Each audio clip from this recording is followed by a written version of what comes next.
Right, 22nd of October 2024. My name is Freddy Ndimuli. I am back like I never left. Yes, with some grey hair. Yes. Naona umerudi na grey hair. Nimeenda leave kidogo, hata kinyozi akaenda leave. Yes. You never know. Oh yes, so mama na baba, small boys and small girls. Karibu sana to Morning Cafe Music Truly Stanley Nyurungita. It's going to be a very, very historic day today. And the panel that we're going to be having right from 6:30 a.m. all the way to 10 a.m. is going to be of knowledgeable people. You know, I went on leave and so many things happened. Hey. And your syllabus ilikuwa inaenda mbio sana. It reached a point kwa newsroom, it was breaking news from 1 minute after the other. Yes. Yes. And I think it's going the same way even this morning. We expect a lot of activity from the courts, especially with regard to the impeachment process of the deputy president. So this morning we're going to be having James Gachagua, MP Embakasi North, Daniel Manduku, MP Nyaribari Masaba, and Joe Mutambu, former MP Mwingi Central, for this conversation. If you look at some of the headlines, you'll definitely understand the kind of confusion we're talking about. Yes. It is the same conversation we'll continue with even after 8 a.m. this morning. Kiruga Thuku, MCA Chinga and chairperson of UDM MCA Caucus Ward, as well as member UDA NEC, he's quite critical in this conversation because there is conversation already to kick out Rigathi Gachagua in the UDA party. So someone embedded in that party atakuwa anatuambia mengi kuhusu hayo. Okay. Yes. Also, Cynthia Sienwa, just taking a look at the political temperatures in the country. She's a political commentator, as well as Peter Wasaga, Simba advocate of the High Court, just telling us the constitutional processes that right now, kuna malakuna nyingi zenye ziko. And even before we get into the dailies, of course, it's also a big deal. It's a big day, big date for KCSE candidates countrywide. Yes. The exams do start today, not the theory paper, a lot of the French oral exam. Yes. Arabic oral exam and such like. So KCSE starts today. So many candidates, thousands of candidates sitting for this exam across the country. So it is a big day for them as well. And this particular year has the highest number of registered candidates, 965,501, wow. The highest since this test began. So yes, to all the KCSE candidates countrywide, we wish you all the best. But something to look forward to, it's only 64 days to Christmas. So tunaenda sawa sawa. Ikishafika less than 60 days, which will be later in this week, maybe by Friday. You can even put up your Christmas tree. Hey. And to the dailies this morning, and the Star talks about the same story, the big story. Gachagua allies plot fight back over ouster. That's a big story there. They also talk about housing, but we'll be back to take a look at that later on. One nation, two deputy presidents, or is that the case? Many can even argue we could be having 3 deputy presidents. Or maybe even none. Gachagua clutches at straws is also there. So we'll be talking a lot about the deputy president and the judiciary. So I think the People Daily has captured that properly. We'll be back to take a look at the other dailies. Yes, kuna story kopale juu ni very concerning for you. But on the Daily Nation, now Treasury is betting 437 billion cash shillings Adani secret deals. We'll be back to take a look at this. And this has been the warning that, yes, even as you talk about Gachagua and the impeachment and you focus on that, breaking news after breaking news, a lot else is happening. And yes, Treasury has gone on. And matters Adani, it's not even just one deal. There are several. Wow. Politics versus the law. And I think this is the best headline if you tell me about it, because this has captured exactly what's happening in Kenya. Are we talking about legalese, or is it simply a political process? So is it simply impeachment because Parliament and the Senate have done so, or do the courts really have anything to say about this? And today will be playing out very nicely. Mtihani kwa majaji, taarifa kuu kwenye gazeti la Taifa Leo, itakuwa mtihani mkubwa sana. Huku wanafunzi wa kidato cha 4 wakiwa na mtihani wao, majaji pia watakuwa na mtihani wao. Kijana hapo umekuja poa. All right, the Business Daily matters business. Kenyans with over 500,000 shillings in bank revealed. So mimi sijui siwezi fika hapa. You never know. So they say it's only top 1% that holds more than 3/4 of deposits. So KCB Equity and CBA control 2/3. Hey, we'll be back to take a look at this. Ndio ujiulize kama wewe pia uko kwenye hiyo list ya 500,000 and above. Uone kama kuna jimeanzo na ga ama ri. Let's go regional now. And even what's happening in Kenya is still big news across the region. This is the East African this morning, and they talk about the making of a political duel. At least them, they recognize that this is purely politics. So they say the Kenyan deputy president's rise and fall has been spectacular. And now his irresistible exit promises a loud, ugly and messy drama at the courts where he is trying to stop his replacement. They've given it extensive coverage on pages 4, 5 and 15 of this paper. So yes, everyone across the region is talking about what's happening in Kenya with the deputy president. Hawajaiona kitu kama hii. Wanashangaa. Uganda wanaonanga, Kenya wanaona hii ni movie. It's the way we watch movies from the States. They're like, watu hapana. A different story here. Bongo flavor strikes the wrong note. Tanzanian musicians supporting politicians find it hard to balance demands of their fans and state censors. And you know, I was watching the Mashujaa Day celebrations, and then this duo that sang Anguka Nayo, they performed there. And you should see the kind of backlash they've received online. And people saying now we're cancelling these guys. Mulienda performia president, now we are done with you. There's even a story on one of the dailies. Yeah, the cancel culture. So I think in Tanzania it's happened a lot. You hear all these big artists make songs about their presidents, some MPs and stuff like that. And it's coming back to bite them. So Kenyans, pia mkuwe careful, the artists. That's as far as the East African is concerned. In Uganda, a special report there, they had the National Population and Housing Census 2024 report, which ilitoka a few weeks ago, and Daily Monitor continues to just squeeze this particular report and see different angles of what it really entails. And for today, they go with young and suicidal. Between age 15 to 19, the most suicides which are popular among couple of people from those ages.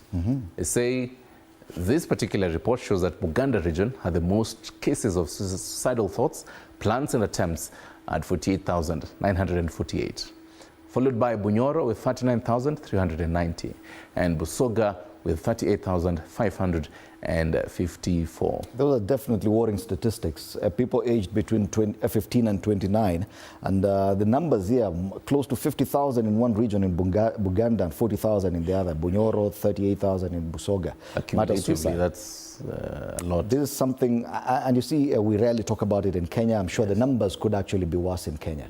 Yeah, very young people with suicidal thoughts. That's very worrying, and it's also worrying that Ugandans don't want to put anything about Kenya on the front pages. I don't know why. It is big stories.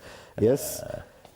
Museveni speaks out on State House arrests. That's a new vision this morning. Matters Uganda.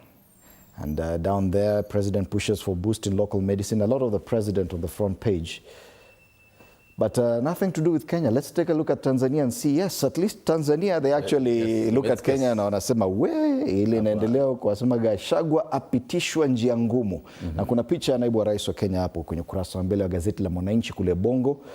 Sio habari kuu pale, lakini imepewa kipaumbele. Kuna nafasi, significant space on the front page of Mwananchi.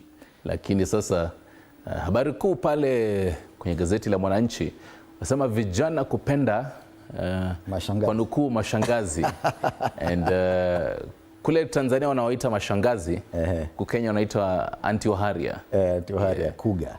Kwa hivyo makamu wa rais huyo Daktari Mpango asema utafiti unapaswa kufanywa ili kubaini kiini na chanzo cha vijana kupenda mashangazi. So naibu wa rais wa Kenya ako pale anapitishwa njia ngumu, lakini naibu wa rais wa kule Tanzania azungumzia masuala ya mashangazi. Anasema akerwa kutowajibika kwa kufanya kazi na kukimbilia mapenzi na mashangazi. So watu wafanye kazi.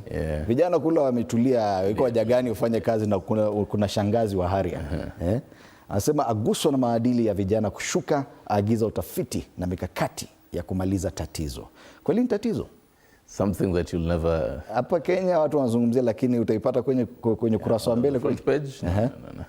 Alafu habari nyingine hapa nasema hivi ndivyo Watanzania wanavyotumia mikopo, wengi wao wanajenga manyumba na wengine wanafanya biashara, wengine ni sherehe. Sherehe lazima iwe pale. Yes. Gazeti la Mwananchi pale. We've got a very interesting stories today. That conversation about loans is also on the front page of The Citizen. This is Mwananchi's sister paper, where the cash goes as personal loans dominate. They say personal loans remain the largest component of credit to the private sector, with a big chunk of the money being spent on the construction of houses and other structures. Well, so The Citizen went with a different angle with that soundbite by the VP, Vice President of Tanzania, Mwango. So my focus on these areas, the Vice President tells researchers on matters include rapid technological change, economic uncertainty, climate change and political tensions. I wish the citizen wangeeka hiyo angle ya mwananchi ndio tuone in English Kiingereza ya Watanzania kitokaje.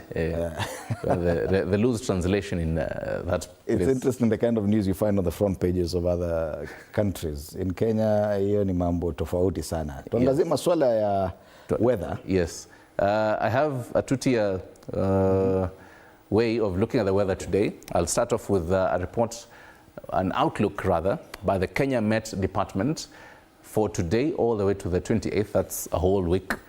And it says occasional rainfall is expected over the Central Highlands, Western Kenya, Lake Victoria Basin and Rift Valley this week. The coast northeastern, northwestern, southeastern lowlands will remain generally sunny and dry. So to look at particular areas in the country, twende huko western region. When Budalangi is in Busia. Yes. So 21 degrees Celsius as we speak, which is quite warm for that region as well. Instances of rainfall across the day. Let's see at matters precipitation, 9.7 millimeters, meaning that there's a very high chance that it will rain today. But chances of it will be sunny intervals, highs of 26 degrees later, but partly cloudy as well. So huko ni Western Kenya, maswala ya maeneo ya Busia na Budalangi. Yes, tuangalie in Meru where the deputy president designate comes from. 16 degrees right now. This just goes to show how the political temperatures might also be, as highs of 26 degrees. Precipitation leo tuone 0.0 millimeters. Kwa kuna mvua. So sunny intervals throughout the day. Let's move further north to Moyale. Yes. And 21 degrees Celsius as we speak, quite warm, but also it's raining in the morning, 60%. Highs of 27 degrees later on in the afternoon, but matters rainfall 0.8 millimeters. So yes, do expect some kidogo rainfall in Moyale today. In Karatina, hapa ni kwingine. I think it's the coldest. Yes, from where impeached Deputy President comes from again. Highs of about 24 thereabout. Tuangalie precipitation, 1.8 millimeters, some light showers. And I think finally now, the city into the sun, Nairobi. Right now it's 14 degrees, it's cloudy, but it promises to get as high as 26 thereabout. Over the weekend ilikuwa inanyesha proper. I don't know kama kutanyesha leo. 0.0 millimeters. So hata kama kutanyesha ni mvua kidogo sana. Yes. Sunny intervals throughout the day with cloud cover as well. So that's the weather situation in Nairobi as we speak. Yes. A quick update on our news diary. We had mentioned this earlier. So we're going to be having the KCSE exams begin for most candidates for the oral exams, as Fred was alluding to earlier. But then the big showdown begins on the 4th of November, where now all the students will be sitting for the paper. About 965,501 is the number of registered candidates, which is apparently the highest in this particular test. So we'll be giving you a wall-to-wall coverage, a spot check in different parts of the country, the opening of this particular papers, and just seeing where the Cabinet Secretary of Education is going to be, the permanent Principal Secretary of Education is going to be as well. Stick around for that. Something else that is going to be happening today at 11 at the Milimani Law Courts. The High Court is expected to sit in open court number 18 to hear the two cases regarding the conservatory orders aimed at preventing Professor Kithure Kindiki, who is the Deputy President designate, from assuming office. We'll be telling you all about this as and when it starts. That is just a nutshell of what is in our news diary. Right now though, tuingie kwenye magazetini.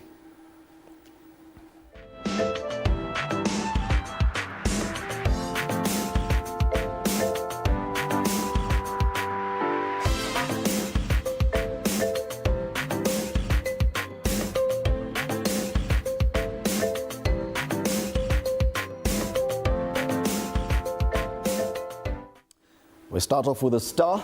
Smart people read the Star and they talk about Gachagua allies plotting fight back over ouster. Some of ex-DP's associates shed tears as Senate voted to render him jobless. They're going back to what happened last week and the tears that have already been shed. I don't know if that is still a headline, but that's what's on the front page of the Star.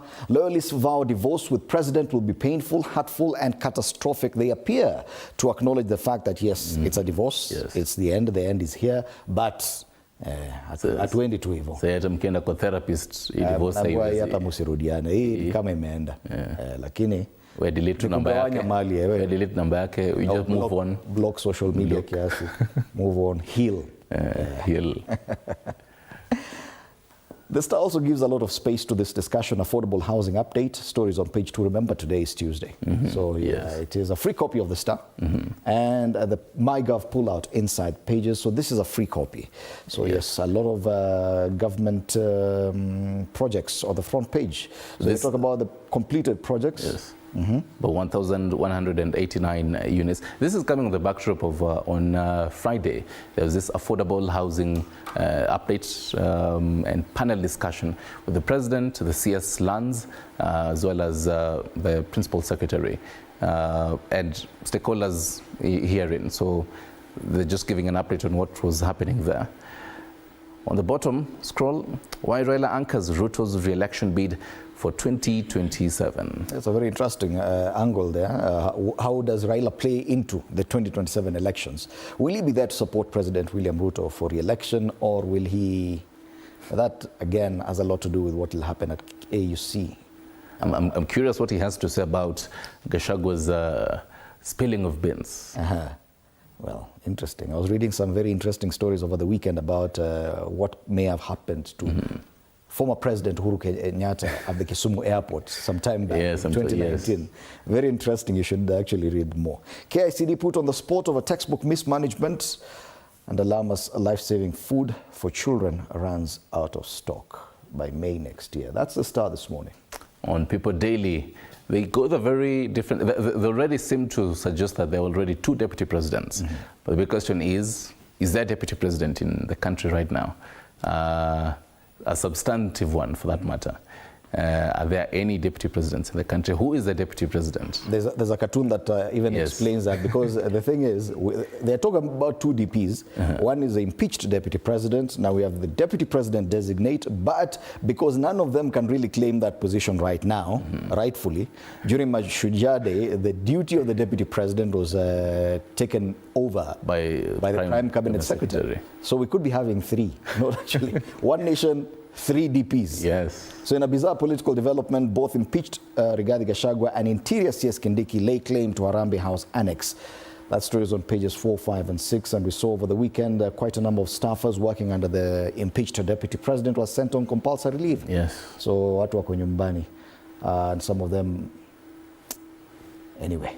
Gachagua clutches at straws. Son of Mau Mau faces date with fate today as judges hear case challenging Ruto's pick for second in command. So yes, a lot of attention will be on the corridors of justice to see if at all any of the cases filed by the deputy president could actually see the light of day. The judges kept saying, hatuna wakati wa kusikiza hiyo maswala hadi 29th of October. But kuna maswala mengine yamekubaliwa kusikika leo. And one of the MPs actually said that by 10 a.m. Today, they will be swearing in the DP designate. Will it happen? Very interesting. Right. Trends that might cause your hair to fall. Yeah. Fred, being where you are right now. Yes. My hair is not falling. So that's a story on page 23 of the People Daily. Right. Kwenye gazeti la Daily Nation, ladies and gentlemen, they talk about how Treasury is abetting 437 billion cash shillings Adani secret deals. They're calling it an opaque deal. Treasury has taken advantage of a loophole in procurement laws to secretly enter into contracts without going through a competitive process. Sparingly used in the Kibaki and Uhuru eras, the little-known clause has now become the foundation on which at least 4 controversial multi-billion shilling tenders with companies that have ties to Indian conglomerate Adani Group are rebuilt. I have this story on page 10. And I love the fact that Daily Nation has consistently and today given us in bold this as a big conversation away from the Gachagua bit. People have been complaining that, yes, all this that's happening in the political scene could be just a ploy or a smokescreen, while other things that are probably more crucial are happening behind the scenes. We're too much focused on this story that's on the bottom of the front page of the Daily Nation. Gachagua raises a storm over cases. So 29th is the date. Mr. Gachagua's request for an earlier hearing date was dismissed, with the judges settling on October 29th. October 29th, I think, is next week. Yes. Meanwhile, they say it was lightning speed as impeached Deputy President Rigathi Gachagua, who has written to the judiciary questioning how one of the cases challenging his impeachment was placed before a three-judge bench without orders from the Chief Justice, Martha Koome. Gachagua queried how the bench hastily convened last Saturday to consider an application seeking to lift an order blocking the swearing in of the Interior CS Kithure Kindiki as DP. So the three-judge bench could just as well lift that order today, allowing for the swearing in of the new deputy president. Meanwhile, Rigathi Gachagua's case that he filed was given a date on the 29th of October. So anasema hapo mbona kama kuna story hapa. Script. Highest number of candidates start KCSE exams today. That's another story. Now imagine Mali mefungiwa. Usually this should be the biggest story. Yes. The national in exams. Uganda, if this was Uganda, this would have been the biggest conversation. It would have been the entire story of the front page. National exams. But in Kenya, we have other corruption, impeachment, then KCSE is right there at the bottom right corner. Nimepewa back page kwanza. Utaisoma uko back page at your gazette. Another story here, and this is very interesting. Shock of Sonko holding titles for affordable housing land. Only in Kenya. And they say the former governor is still in possession of 2 title deeds for parcels on which the government is putting up affordable housing units. And that's the Nairobi City County team told. So who owns these buildings? Hey. If they're on land... The owner of the title deed then. No, he has a title deed to the land. But the building si yake, lakini sasa atasema sasa mu beba hii building yako upeleke kwa shamba. That's the Daily Nation. Politics versus the law. It's a big headline on the Standard, and it is what we're going to be focusing on from around 6:30 a.m. to 10 a.m. Just circumventing both of this. They say an unprecedented battle will take place in the corridors of justice starting today. Myriad issues are on the table in what is turning out to be an epic battle between the president, parliament, impeached DP, and judges. While pundits contend politics usually wins over law, wait to see how that will play out today.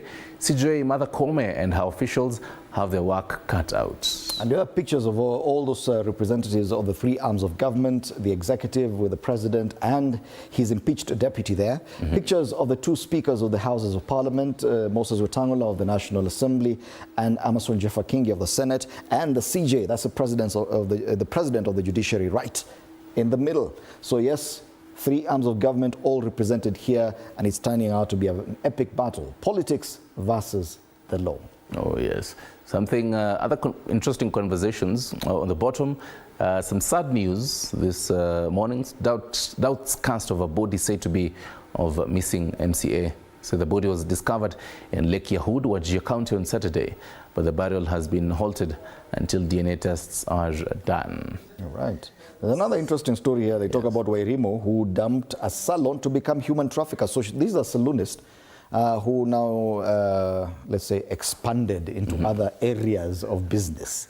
And Eunice Wairimo, she's been jailed for 10 years after her attempts to lure Kenyans into slavery abroad were halted. That story is on page 10, very interesting. Other quick highlights on the top strip of the Standard this morning. Ruto skips coast meetings, jets back to Nairobi, and they're just talking about how different this time round the president's presence in Kwale and Mombasa was not really felt. Yeah. He came there, his speech was 43 minutes long, and immediately was out. He did not meet a lot of people. The diplomatic corps, members of the diplomatic corps are not even present at the stadium during the Mashujaa Day speeches. The public barazas. Yes, the president himself from the airport did not use the normal route to Kwale. He went straight to the port, took a chopper straight to Kwale, back and he was back in Nairobi. Watu wabaki wakisema kweli huyu jamaa alikuwa huku kweli. Lakini hata ukiachana na mtu unataka kuonekana town ndio ulizwa maswali nyingi. Hautaki maswali mengi. Hautaki maswali nyingi. Ngojeni ni Hill. Unataka kwanza watu wa Hill wasahau ndio sasa uonekane sasa. Right. That's a standard which talks about Biden to finally make Africa trip. He's going to Angola. Masaa imekwisha bana. Yes. Masaa imekwisha. He's avoided Africa though for a while. Sema kwenye gazeti la Taifa Leo, mtihani kwa majaji. Baada ya vumbi la mchakato wa kisiasa kukamilika bungeni, leo mahakama imetupiwa kiazi moto itafune. To be a hot potato. So kuna mtihani shuleni wa KCSE na kuna mtihani milimani. So huku naibu rais aliyeng'atuliwa mamlakani Rigathi Gachagua akiomba koti mnusuru dhidi ya maonevu. Bunge linataka mahakama iruhusu kuapishwa kwa Profesa Kithure Kindiki. Ukiangalia tweets za Oscar Sudi alisema saa 4 asubuhi atakuwa shaapishwa, lakini je, will it happen? Mwinjilisti amruka Ruto, kiini ni Rigathi. Teresia Wairimu wadai Ruto na Gachagua wanaibisha kanisa kwa kutosameheana. And it's not only Teresia Wairimu.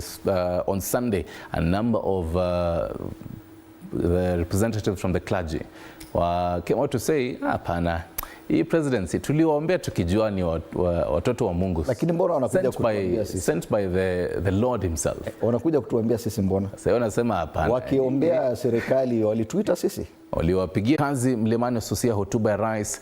Mashujaa wakazi wachache waliohudhuria sherehe hizo waliondoka punde hotuba ilipoanza kusomwa. Sema tuna haja. Najua maneno ya Arsenal utaki kuzungumzia masuala ya biashara. You know, ukirudi it's important to note how Arsenal ilifinywa na Manchester United had a very fantastic weekend. Hapa wanazungumzia masuala ya vilabu bingwa barani Europa, sio masuala ya EPL. Wasema Arsenal, Real Madrid, PSG na Juventus baadhi ya miamba wataoshuka ugani. Ukiongea kuhusu vilabu bingwa barani Europa, timu kubwa tu ndio zinatajwa. Tuendelee basi. Kwenye masuala ya biashara, Kenyans with over 500,000 shillings in bank revealed. So this is apparently a big story that people who have 500,000 shillings in a bank, it's a big deal. It's actually something to be revealed in a paper of this stature. So that means that 99% of us are looking at this and we are not relating. 500,000 shillings here on a bank. So there's a 1% this morning are holding business daily and they're related. Top 1% holds more than 3/4 of deposits, and this is at KCB, Equity and CBA, which control 2/3 of high value accounts. So listen to this. Less than 1% of Kenya's bank accounts held more than 500,000 shillings last year, highlighting Kenya's poor savings culture and the growing income inequality. But it doesn't mean that Kenyans are poor. They're just not putting their money in the bank. In the banks. Yes. Wako na pesa kwingineko, kwa mattress na masuala mengine, huku hapana. Mattress Bank Limited. Mbadi Ndongo rules signal clash over seized graft assets. That's another story. Matters regulation there and what Treasury is doing about it. Other quick highlights on the ticker. Kenya hopeful as IMF meets to decide on delayed new funding. Kuna deni ingine inakuja. Even as you ingest on Adani, prepare for IMF. But if you look at all that, Adani plus IMF, then it means that there'll be a lot of money very soon in Kenya circulating. Na tulisema tutakopa tena. Kenya power outages surged to 10.14 hours. It took Kenya Power an average of 10.14 hours to connect its millions of customers back to the national grid after blackouts in the year to June. Interesting. Naona masaa imeenda sana. Nitaka kuangalia cartoons. Ya kwanza ndio hiyo ya class today's papers. Talking about mitihani, kuna mtihani hapa unaulizwa question 0047. Who of the following is the current deputy president of Kenya? A. Is it Musalia Mudavadi? B. Rigathi Gachagua? C. Kithure Kindiki? D. None of the above. Ungepeana gani? None of the above. Yes. Kuna KCSE 2024 na kuna KPSEA. Yes. Huyu ni designate, huyu ni impeached, huyu ni acting. Hakuna deputy president. Kwa KPSEA utaambiwa uchoose, kwa KCSE unaambiwa explain. In 20 marks. Discuss. Why we do not have a deputy president. Yes. All right. And yet we have a deputy president. Yet we have a deputy president, but we don't have. Yes. They still talk about the deputy president impeached on the cartoon on The Nation today. Let me truthfully spill some beans. And he's just kicked a sack full of beans, which has fallen. And the beans have spilled over someone in a yellow shirt. Looks very much like the president there. Or maybe he was inside the bag. Was he? Akaanguka nayo. A lot of the beans had to do with the president. That's a cartoon on the Daily Nation today. Yes, the impeached deputy president also features on the cartoon on the People Daily today. And he's sitting on top of a pillar, which is his political career. It's crumbling, tilting, almost falling. And he says, speaking from the top, this is not the end. It's just the beginning. So hopefully he's hoping to jump over to the next poll, which is opposition parties. But will he? Though, I mean, if he is successfully, if the court finds that, yes, he is actually successfully impeached, is he able to get into any political party? A lot could change today. You're saying that on Friday there was a lot of breaking news throughout the day. Yes, even today there could be a lot of breaking news as well. So do expect a lot from our news teams covering this. But before that, just after the break, we're going to be having these three eminent gentlemen in studio to discuss what's happening in the country. James Gakuya, MP, Embakasi North. Daniel Manduku, MP, Nyaribari Masaba, and Joe Mutambo, former MP, Mwingi Central. Do stand by for that conversation, an interesting one indeed. Politics versus the law on State of the Nation right here at TV47. Yes, coming up later on, we're going to be having Kiruga Thuku. He's the MCA Chinga Ward as well as member of the UDA NEC. Going to also have Cynthia Sienwa, a political commentator, and Peter Osaga, an advocate of the High Court from around 8 a.m. Stick around for that. This whole morning, just dissecting what politics versus the law.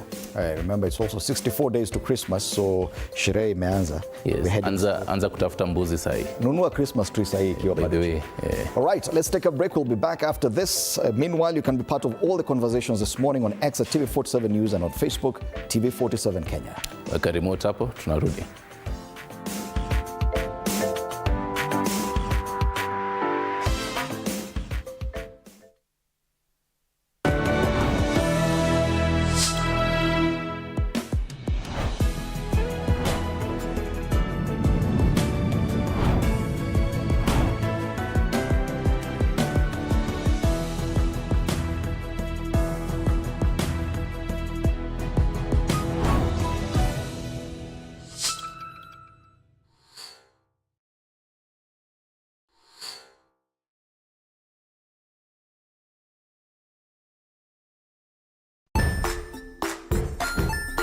Hey there friends, welcome to Kids on the Block, where fun and imagination come alive. We dive into magical world filled with exciting adventures and awesome friends. What position were you in? I was number 2. What position were you? Number 1. He decided to cross the bridge by his house and look for food on the other side. We're going to do half cup of chocolate chips, and the other one, we're going to do half cup of the blueberries. So, grab your imagination hats and get ready to explore with us. Join us every Saturday at 9 a.m. for new friends, amazing stories, and tons of laughter.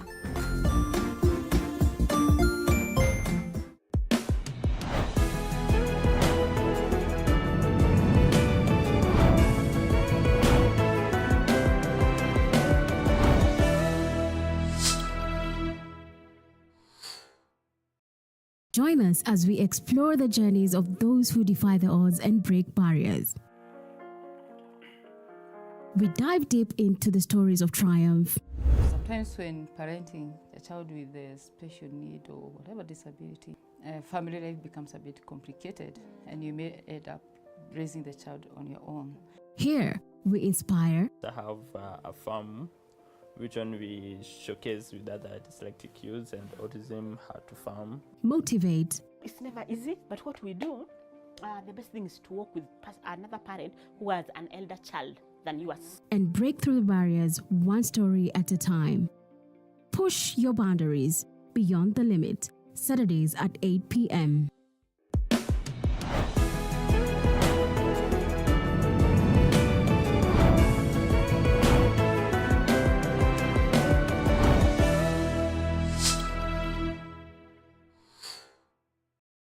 The Grind, where business meets brilliance. It's not just about the ideas. I was working as a shampoo boy. I used to wash clients' hair on the sink. It's about making them happen. From big wins. In primary school, when we would be asked what people want to be, I was categorical that I want to be a nurse. To hard lessons. The consoles change, the gaming equipment keep changing. We cover it all. Tune in to The Grind, where every episode is packed with insights. The person who is serving customers, always be a customer-centric. Strategies. When you pay attention to detail, you get luxury items. And stories to fuel your ambition. Don't just dream it, grind it. Mondays at 7:30 p.m.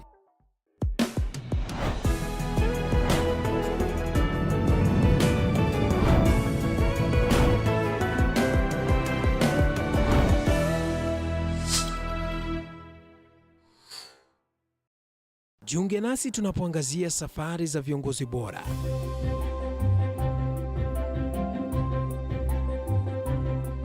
Kutoka kwa ushindi mkubwa hadi masomo magumu. Wakati wetu kwamba wasichana si wa kusoma, ni wa kuolewa, ng'ombe ipatikane, wazazi wakuwe watajiri. Tunashughulikia yote.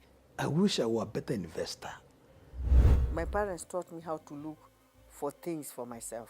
Tazama Mfahamu Kiongozi, ambapo kila kipindi kimejaa maarifa, mikakati na hadithi za kukuza azma yako.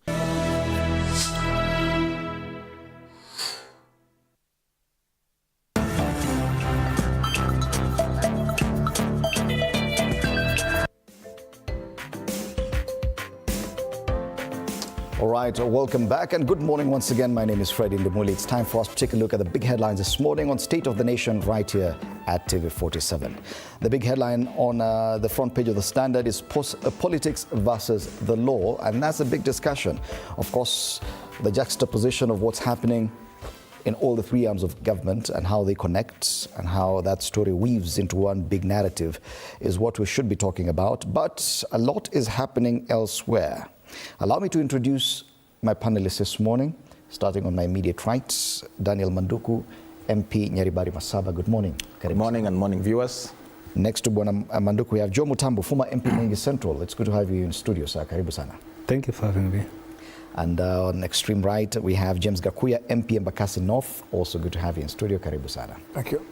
Gentlemen, we all agree that what's happening with the impeachment of the deputy president continues to capture all the headlines.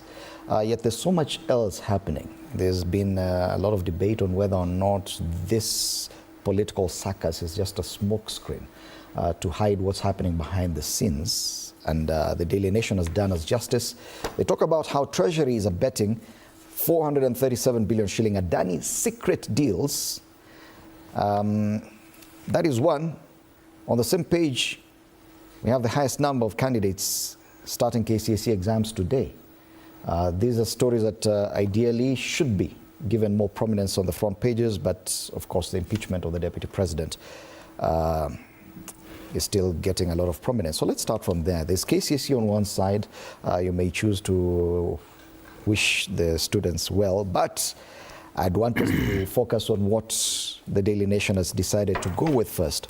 So they say Treasury has taken advantage of a loophole in procurement laws to secretly enter into contracts without going through a competitive process. Sparingly used in the Kibaki and Uhuru era, so this is not unique to this administration, the little-known clause has now become the foundation on which at least 4 controversial multi-billion shilling tenders with companies that have ties to Indian conglomerate Adani Group are built, and this story is on page 10. Bwana Manduku, we must confess that yes, a lot has been happening while Kenyans have been hooked to this impeachment process. And could it be a ploy by the executive to use this big debate to do other things?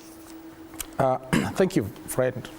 As you said, let me first start by wishing the 965,000 candidates sitting for their Kenya Certificate of Secondary Education every success as they embark on the exams today. You will recall that our current debt level is beyond 11 trillion shillings.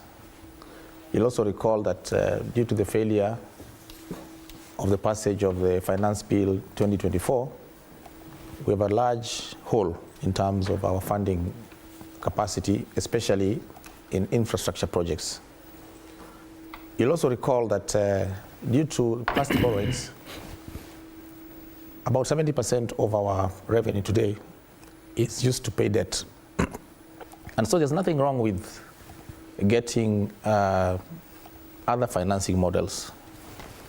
And one of these models that the government seems to like to do is a PPP model, which has worked in many other places and which has worked very well.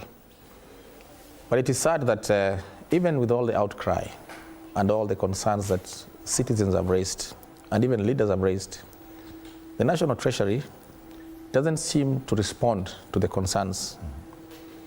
And one way of responding is to having what we call full disclosure. And when you get a proposal like this, which is privately initiated, which truly is permissible under the law, I think it is obligation of the National Treasury to do what we call display the term sheets. How much are we borrowing? What is the repayment period? What is the interest rate? What is the benefit to Kenyans? But I want to say, as the Orange Democratic Movement, our party leader made it very clear that besides all these PPP projects being supported by government, there's need to make sure that ultimately there's value for money, and that the country does not bear the commercial interests of the proponents of the projects. But having said that, I think we cannot deny the fact that we still live in a political climate. And so the impeachment of the deputy president will always steal the headlines, because that is what is current. And it is maybe born out of our, can I say, media practice, where the media tries to, or always highlights current matters that are touching on politics rather than those that are touching on economy, on education, on health, and on everything else. Okay.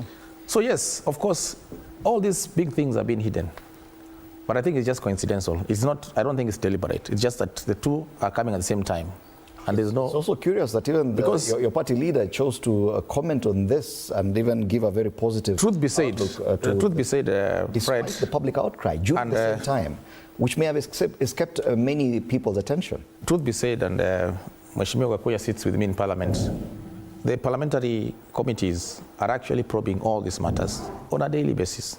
I sit on the Committee on Public Debt and Privatization, and it's only last week when we had a meeting with Adani.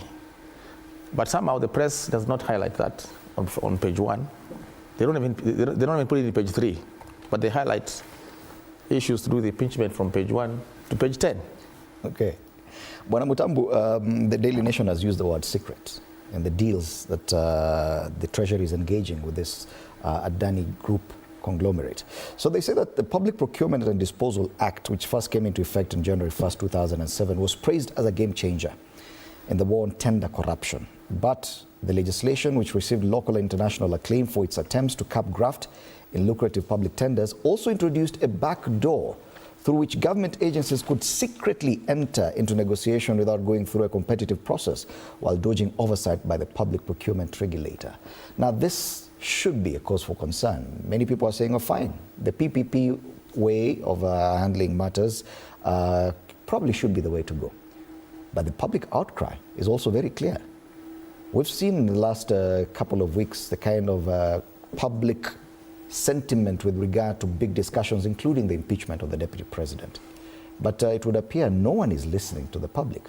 Do you agree? Even when it comes to these Adani deals. Kenyans, you are on your own. There's nobody who is listening to Kenyans, and there's nobody who will listen to Kenyans in the near soon. Soon. Why am I saying that? It is because it happens by the will of few. What happens in Kenya? If the few choose to have Maduku suffer in this country, Maduku will suffer whether he likes it or not. If the few chooses to get rid or to sell or to auction or to give a tender to a particular group of people or company, that is what will happen. If the few chooses, it is so and so who will serve in this and that position, irrespective of their qualification, irrespective of whatever. Those are the people who will serve because the few have chosen. And that is how it is in Kenya. I don't think there is a vacuum in law. One ought to read PPP Act very clearly. All the issues are raising are addressed in PP procurement procedure. They are there. And there are things you don't touch. There are national things or amenities which are so vital to the nation and which are pride of our nation. You can't touch that. And worldwide, those institutions are managed by the government because that is where the government draws its pride from. You cannot tell me that because PPP exists, we can evoke PPP, public partnership, whatever, private-public partnership, to manage our country. Why can't we have PPP for the presidency? We go there, we bring an American or somebody from Egypt or from wherever to come and manage our country because it is PPP. They come under private-public partnership. So we are partnering with them to run the presidency. We are partnering with them to run our parliament. We are partnering with them to run our Senate. We are partnering with them to run our judiciary. Can we do that? The answer is no. So why don't we have a reserve of what can be taken through a public partnership and what cannot? What am I saying? This country has invested immensely on power grid. That is KETRACO, right? I sat as a chair of KETRACO, and that company has done immense work in this country. If you know the kind of kilometers of transmission lines, okay, which is used to evacuate power, KETRACO has constructed to this date. You will wonder when somebody is coming in, they are coming to do what? You need to audit how many new power generating institutions do we have, and how many people are generating power who need Adani to come in to construct transmission line to evacuate that power. It is from where to where? Because I believe we have it all. If you go to the airport, this country has invested a lot. Kenya Airport Authority has full mandate to manage the airport. So when we are told that we need Adani to come in to improve our airport, what is it that Adani has which government cannot do? Yet those are the questions we ask ourselves. There's definitely space for public-private partnerships. There's definitely an advantage or something to be gained from such partnerships. They're not entirely wrong or something that cannot be engaged in. But questions do arise, Bwana Gakuya, because we saw even at the weekend when the impeached deputy president was leaving the current hospital, also expressing his own concern about the Adani deals and saying that he had advised the president or he questioned the president about the same. Definitely, even within the administration, there must be questions. Your colleague here, Bwana Maduku, says Parliament is probing this. But the story we're looking at says that the PP Act has provided for this, for the government agencies to secretly enter into negotiations without going through a competitive process while dodging oversight by the public procurement regulator. Surely, does it make sense for Parliament to say they're probing anything, if at all there's already a loophole, that the Treasury can engage in secret deals without even proper oversight? Thank you, Maduku. And allow me to salute the viewers wherever they are watching us from. and coming to the debate. Let me allude to that element of PPP, PIP, and state very clear that no matter whether there is such a procedure that is legal in law, it should not be seen as a single-sourced kind of private partnership. It is obvious that before you engage with a single entity, give a room to various number of interested parties, let them all throw their interest, then out of number of those who will apply, then vet them. And have one at the end whom you can say, this one, because of factors 1, 2, 3, 4, can fit in whatever kind of public partnership we are intending to. But it should not be seen as a single source.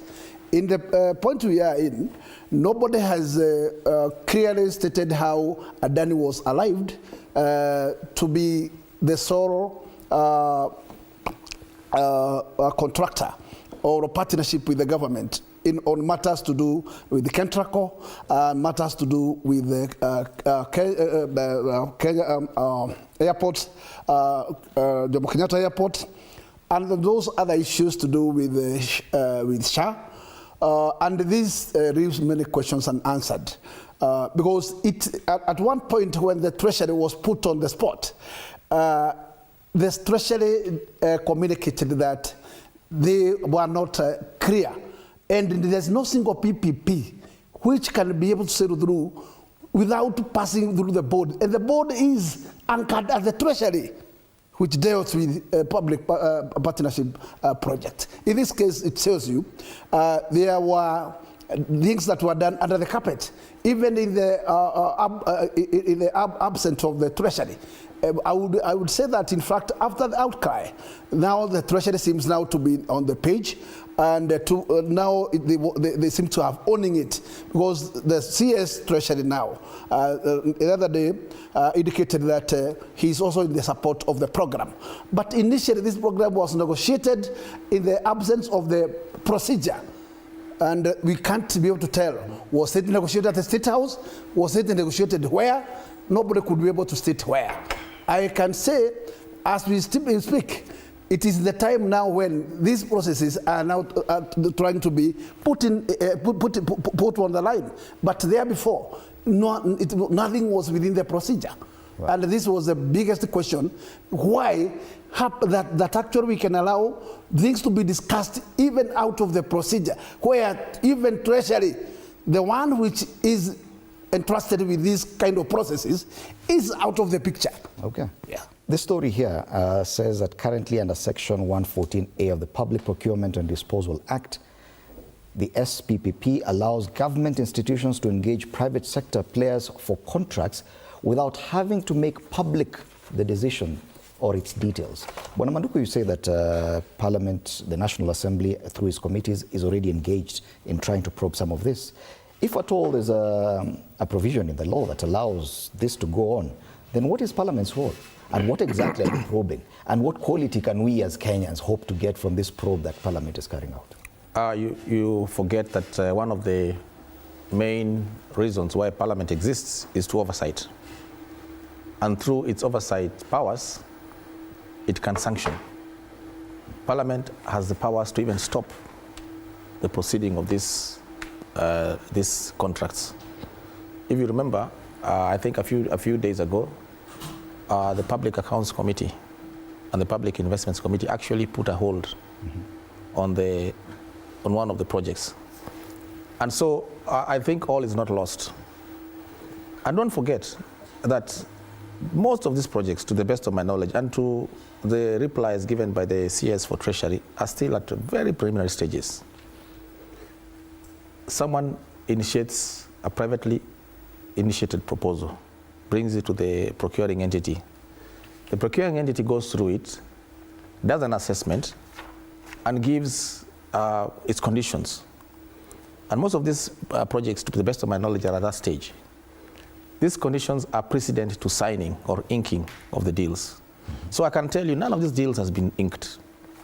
These are deals that have been brought as proposals to the National Treasury. This is what the CS Treasury told us when he came about 2 weeks ago.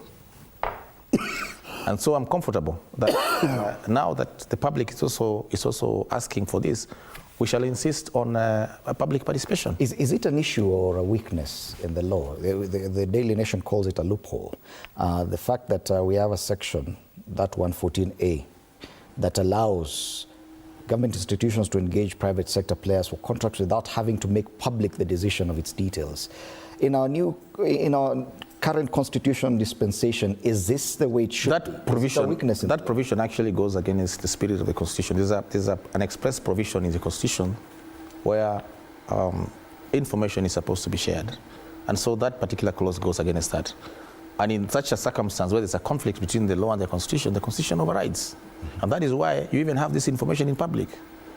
Otherwise, if that clause was strictly adhered to, then we would not be having this discussion. Edimuli, let me also chip in and state very clearly that there is still also another procedure in procurement, which is still legal, that there is what we call government to government. A project like SGR never saw the light of the day in procurement procedure. It was a negotiated project through China, Kenya government to government. And that's how it was realized. And therefore, that company that was awarded that contract, it was awarded directly without going to public tender. But should that be the case? No, these are loopholes that should be totally closed, because you cannot apply laws in double standard. How can you be approving billions and billions without procurement procedure, and you keep closed then those are the small things? And my concern, therefore, is that because I'm on a table with legislators, even Bwana Mutambo has been in this House of Parliament when some of these things are happening. So I'm asking you with the knowledge that matters legislation are preserved of the National Assembly, especially in matters procurement. You sit comfortably, you've watched this happen. Don't you think that this should actually be seen as a failure on the part of the National Assembly, that there exists a loophole? And the other thing, in Demuri, it should be now very clear that in fact, even the rest of the institutions should be given that room. It should not be, it's not legislate? Yes, be left for few to enjoy. It should be left to be an option that even a tender for an office equipment should have such a window. Then it cannot be seen only at a certain level. Yeah. But the other levels are totally experiencing difficulties on this. Otherwise, Auditor General, who audits procurement procedures, then is in a disarray when we come to audit this kind of procedures. The past 1 week, we've seen how effective Parliament can be in carrying out any kind of business that they deem necessary for them, both houses. Yet there exists a loophole in the public procurement process, a clause there. Isn't it a weakness on the part of Parliament? I totally disagree with that sentiment of a loophole. There is no loophole. It's only people who are trying to make it look like there's a loophole, because whole laws must be applied to the letter, right? PPP is also a procurement process. And if the law has pronounced itself the procedures to do a procurement, then why are we jumping? We leave this one and we go pick the PPP Act and say we are using this and we are not using the procurement law. There's no vacuum. And I'm a bit concerned when I hear the story of Adani, and that the CS is telling us that the deal is very immature, is yet. We are all live to the fact that some few days ago, a contract was circulating, okay, through the media, through everywhere, and telling us what will happen if the Adani deal will not go through, what Kenya stands to lose, and what Adani will do. What does that tell us? That there was a signature somewhere of what we were reading. Sorry. Whatever we were reading was not a proposal. We were reading an agreement between Kenya and Adani, between Kenya Airport Authority and Adani. And I remember Kostani being grilled by members of parliament and a question being asked, how did this happen? All right? That means something happened. So when you hear my good friend and colleague, former colleague Banti telling us that the deal is not yet, what is the meaning of a single? What was that we are reading? You need to explain to us what was that and what were those consequences which Kenya will face if this is not done. Opio, just the other day, he confirmed to us that the Ketroko deal with Adani is done. It's about now to actualize what. So the issue of this deal is not yet there is to calm Kenyans down. But the truth of the matter, the deal is done. Adani is a done deal. Adani is a done deal. It's already done. It's the same thing I told you Gachagua is done. Okay. The same thing. They knew you're Yes. still itching to talk about Gachagua. We'll do that. So it is because, let me make this point clear. When we say that there's a loophole which allows institutions to enter without letting the public know, that is not true. That is not correct. Assume this deal you are entering to is a deal whereby you will have to evict Kenyans. What will you do? Just because there's a provision of the law. It's a big question there, and at least the Daily Nation has done us justice in highlighting this as a main headline this morning. They talk about how Treasury is abetting 437 billion shillings Adani secret deals, not one, several deals. And they say they are using a loophole that exists in the procurement law. Let's take a break now. When we come back, we'll now delve into the bigger story about the impeachment of the Deputy President. You're watching Morning Cafe.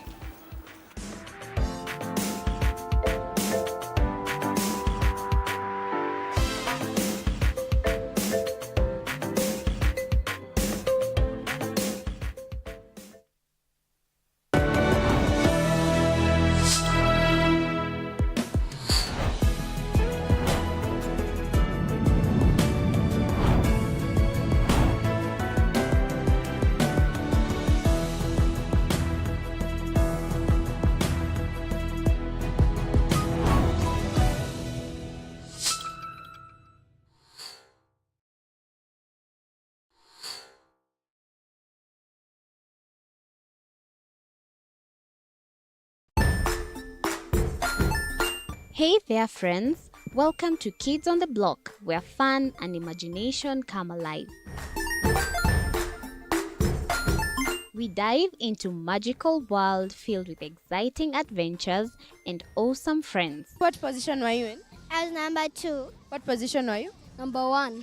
He decided to cross the bridge by his house and look for food on the other side. We're going to do half cup of chocolate chips, and the other one, we're going to do half cup of the blueberries. So, grab your imagination hats and get ready to explore with us. Join us every Saturday at 9 a.m. for new friends, amazing stories, and tons of laughter.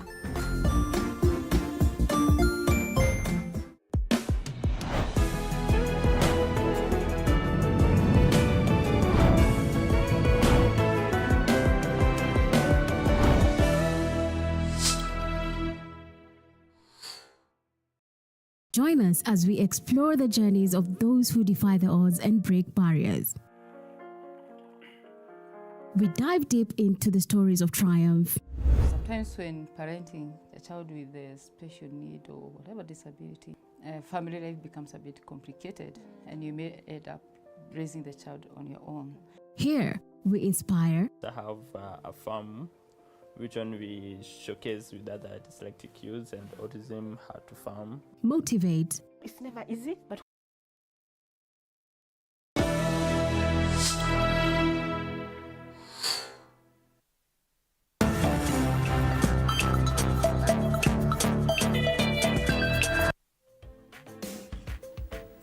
Politics versus the law is a big headline on the front page of the Standard. It is the biggest discussion throughout the entire last week, through the weekend and this week, with a lot of expectation coming this morning, a lot of expectation from the judiciary. They'll be handling at least one of the cases with regard to the impeachment of the deputy president, and that could have a lot of implications, including the possible swearing in of the deputy president designate.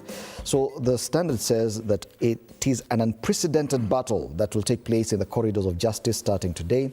A myriad of issues are on the table in what is turning out to be an epic battle between the president, Parliament, impeached deputy president and the judges. While pundits contend politics usually wins over law, Chief Justice Martha Koome and officials have their work cut out. Yes, the expectation, Bwana Mutambo, is that, I think you went last. Let me go with Bwana Maduku. Yes. The expectation is that, yes, it is a political process, the impeachment, and we saw what happened in both houses of Parliament. But there's what the judiciary will be called upon to adjudicate over, and it's the processes and the fairness of the process. They may do that today. Do you think, and as a sitting member of the National Assembly, are you confident that the process was watertight, the way you carried it out? Let me say that, first of all, I am one person who has full confidence of our judiciary. But having said that, let me also say that one of the areas where the legal team, which the former deputy president is heavily relying on, is a loophole where they seek to have the court determine that the lack of independent electoral boundaries commission in this process would make their case very strong. Now, I'm not a lawyer, but I live in this country, and I want to give a precedent where not too long ago, the Senate impeached the deputy governor for KCSE. And a petitioner went to court in Machakos and argued that it was not possible to replace the deputy governor in the absence of IEBC. The High Court ruled that the replacement of a deputy governor is purely an administrative process. There's a court ruling. And so it cannot be that if, and that paved way for the replacement of the former DG, Dr. Monda, with the current DG, Mr. Obebo, in KCSE County. This happened about, I think, 6 months ago. So it cannot be that when you're replacing a deputy governor, IEBC becomes administrative.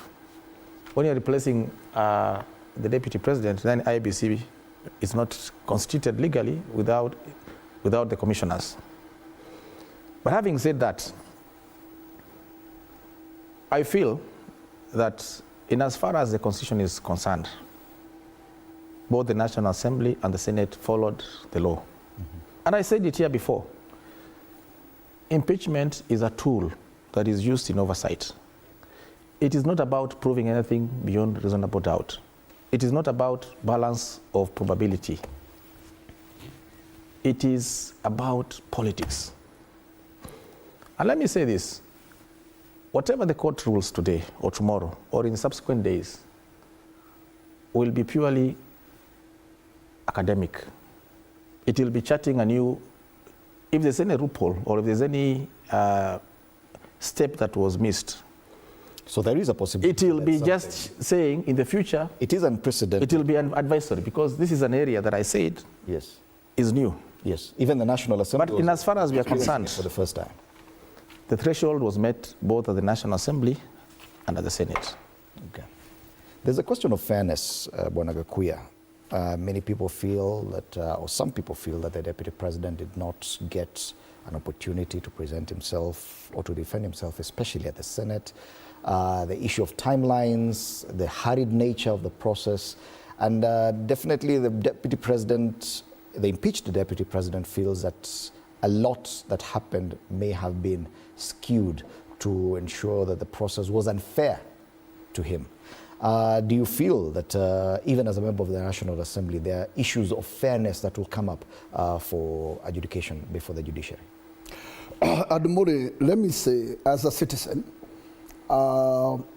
having learned the Constitution of Kenya, and to my understanding, because interpretation will be interpreted otherwise, because I'm not the best to interpret, that's due to judiciary.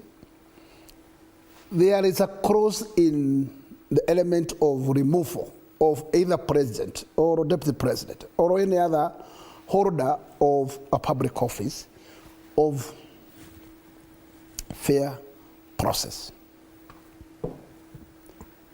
How do you condemn somebody unheard? You want to, I am the accused person.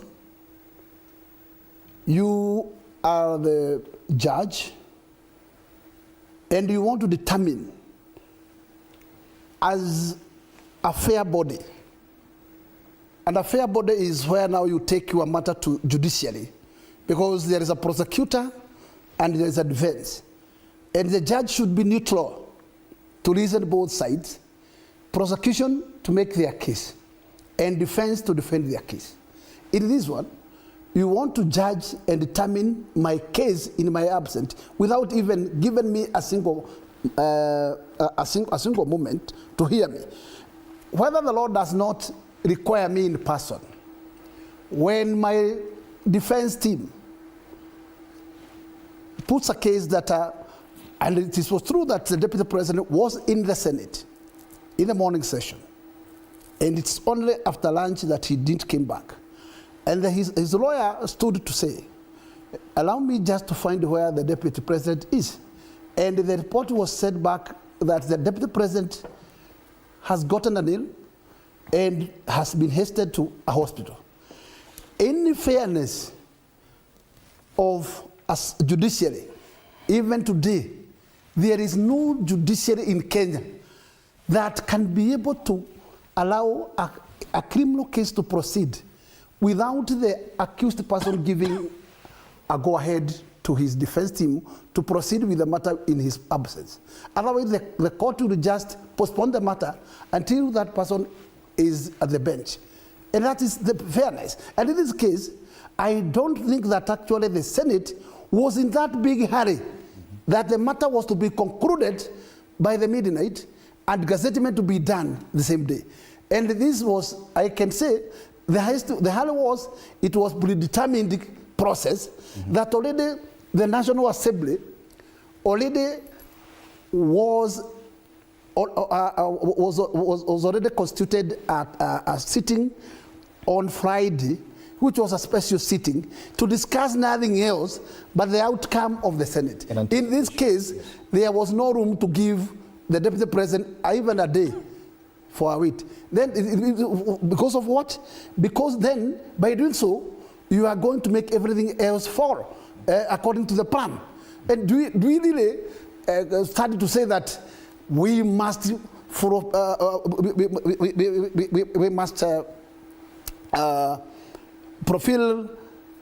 the designers of the whole process so that they were happy at the end of the day?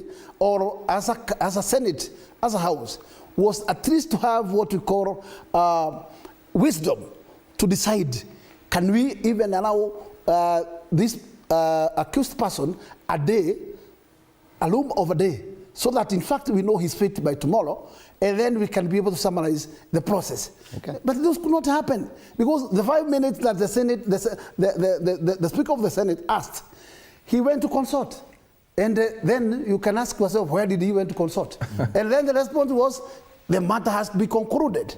And in this case, I would say, that way, the matter now is that the judiciary to now determine whether that process required a fairness to the accused person. Definitely, in terms of time, the Houses of Parliament were definitely within their rights to do what they did within the same timelines, despite the provisions of a longer period, 60 days for the Senate to determine this, or 14 days to answer back, 10 days to report on the investigation.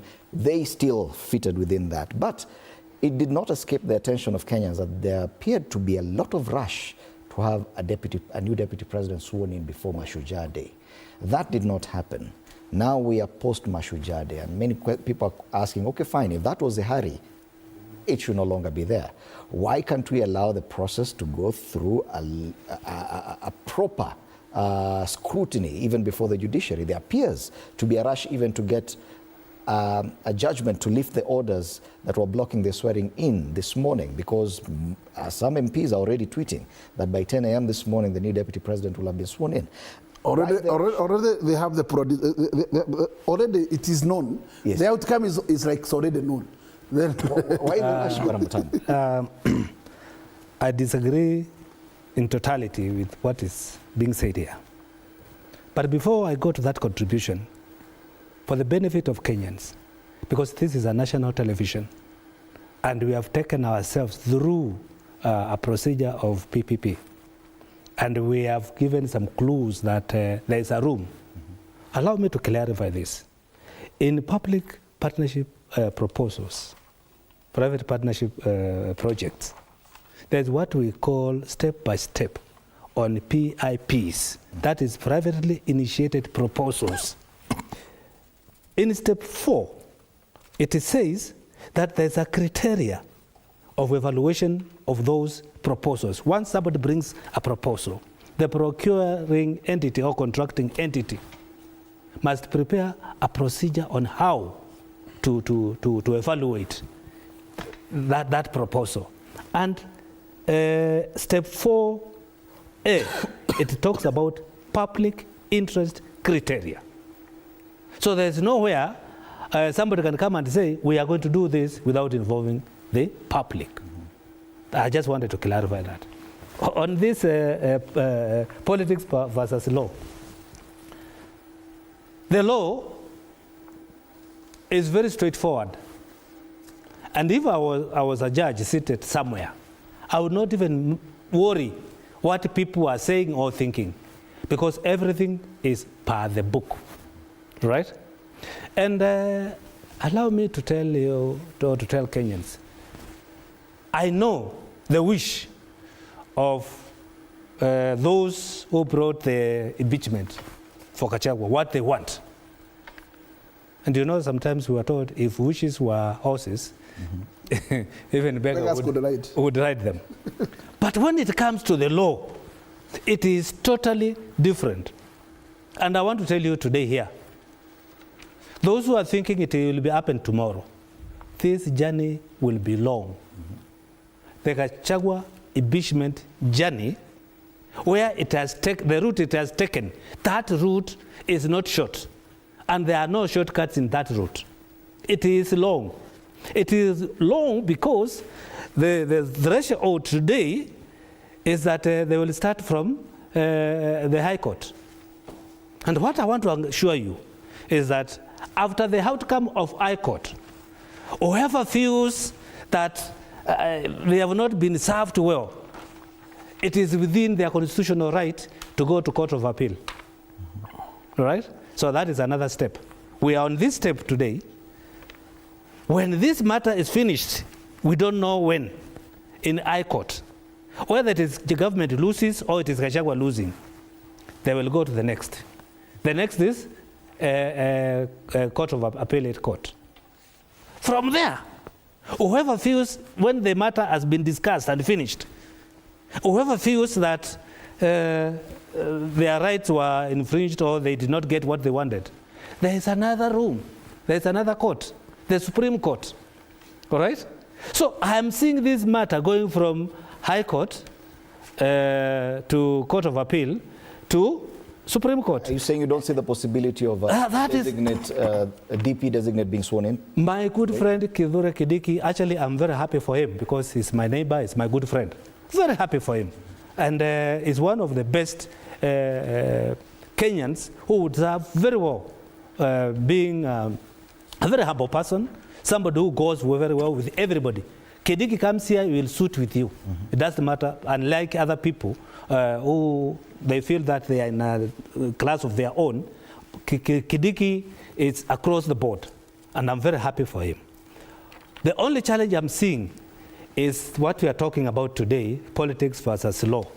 And when you drag politics to the law, trust you me, you will not love it. Because the law will not know which politics you play. The law plays with only one Bible called Constitution, the law. And that is what they will follow. So when you asked a question here, that how come that this was rushed, rushing or no rushing? You have put it very clear that the members of parliament were within their right. Because when the law says within 60 days, it can be even 1 minute, and things is done. So I have no problem with that. The only problem I have is, what does that same law say you do this thing you are doing? What does it say? And that is where the court will address itself. The court will ring-fence itself within those chapters or clauses of the Constitution which tells you what to do. Did you do this? No. Then go do it. Okay. Did you? If there is any law which was skipped, or when procedure, like I'm foreseeing the issue of public participation eating these guys very hard, very hard, because how did you do the public participation? I'm not a judge and I don't want to talk to the issues which are in court, but the truth of the matter is, if one thing, one step, one procedure which is mentioned by the Constitution was not followed, it is not to the favor of the president or the deputy president or those who want, it is to the favor of the Constitution, and that must be followed. If you look at the cartoon on the Standard today, it's an exam setup. It's on page 14 of the Standard. The question is, there's a question posed to students sitting for KCSE and KCSE exams 2024. Who of the following is the current deputy president of Kenya? A. Musalia Mudavadi, who introduced the president during Mashujaa Day celebrations. B. is Rigathi Gachagua, impeached, who was not available for that ceremony. And C. Kithure Kindiki, who despite being present and being the DP designate, could not perform the duties of the deputy president. And D. none of the above. The People Daily talks about one nation, two deputy presidents. The Constitution does not envisage a vacancy, a prolonged vacancy in the office of the deputy president. Now, where are we right now? Without Kithure Kindiki being... If I was a cartoonist, I would have added another one, E, all of the above. But then, let me say this. My casual reading of the Constitution, and specifically Article 150, actually says that upon the vote of the Senate, either the president or the deputy president ceases to hold office. That is from the Constitution. Other legal mechanisms, either contemplated or not, are not envisaged in that article. And so, I'm sorry to say, this country has a deputy president. He happens to be a professor. He's called Kindiki Kindure, as far as the law is concerned. To be sworn in. Swearing in does not preclude or does not exclude you from becoming a deputy president. Swearing in is purely an administrative process of oath-taking. When I was elected member of parliament, it took a month for me to be sworn in, but I was referred to as MP-elect. Kindiki Kindure is deputy president designate. It's a matter of time, and he's given the instruments of power. We saw because Kenya's asking this question because if at all he was a deputy president, he would have been the one to introduce the president. We like arguing about small things. There's nowhere where the law says that the deputy president must introduce the president. Those are just administrative protocols that are not anchored in law. Our supreme law is the Constitution of Kenya. Let us not lie here. And I said it here before, that this matter was closed, and my friend Joe Mutambu repeated it. In fact, if you see what happened to Honorable Rigathi Gachagua over the weekend, it just shows you that the country has moved on, unfortunately. And most of us have a problem because we always want to hold on onto things that don't make sense.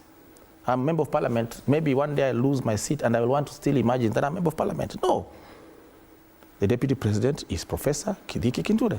Whether he's sworn in, whether he has taken oath of allegiance, whether he has got official cars, whether he introduces the president or not, those are purely administrative. Okay. The Constitution says, upon the vote of the Senate in the impeachment trial, you cease to hold office. It is there in the law. Okay. So what are we? I have a totally different view, and we cannot sit here to be ignorant of the law and purport that in fact this country operates above Constitution. The judiciary is constituted by the Constitution, and their duty, one, is to protect that Constitution. It is clear that in fact there is an exit of an impeachment process. That does not invoke that judiciary is locked out of any petition out of that process. And that is the reason why anybody should respect the law, that there is a status quo of a conservatory order issued on last Friday. It is totally ignorant that the deputy president left the hospital without security, already installed back by the court, because status quo means the one who was in charge is still in charge. In that case, what is the position of this country? We have no loophole window on as we see today, because the court has pronounced itself that there is a conservatory order restricting anybody to appoint or to swear somebody in. Therefore, the incumbent is still the charge. And therefore, by respecting that order, you should give back Gachagua security and his team back to office until when the same court pronounced itself otherwise. And before that determination, nobody should try to assume that Kindiki is the deputy president. He is not. And most likely, it will not happen in this tenure of 3 years, having seated to that position. If we are to follow the law, because we must know that we are out of the politics, but now we are in the path of the law. Let us see where the law will take this country. Okay. Yes, and that's, we must respect the law, because President William Ruto is a product of the law through what we call Supreme Court decision, which pronounced his validity of an election. And that's why he enjoys power today. Otherwise, he was tortured by the law. Yes, because his election was petitioned. And if that petition was decided otherwise by the Supreme Court, we could find ourselves back to the election. But since it was upheld, then he is the head of state. It is important up to date that we respect the same law. It is the chief justice. It is very clear after the ouster of a president or a deputy president. The deputy president in his ouster, it's only chief justice or her deputy who can swear in any other deputy president. And let me tell you, my good friend, if the powers are not anchored under the judiciary to swear the deputy president in, today we could be having a new deputy president. If the powers allows anybody else out of the judiciary for eternity. Okay.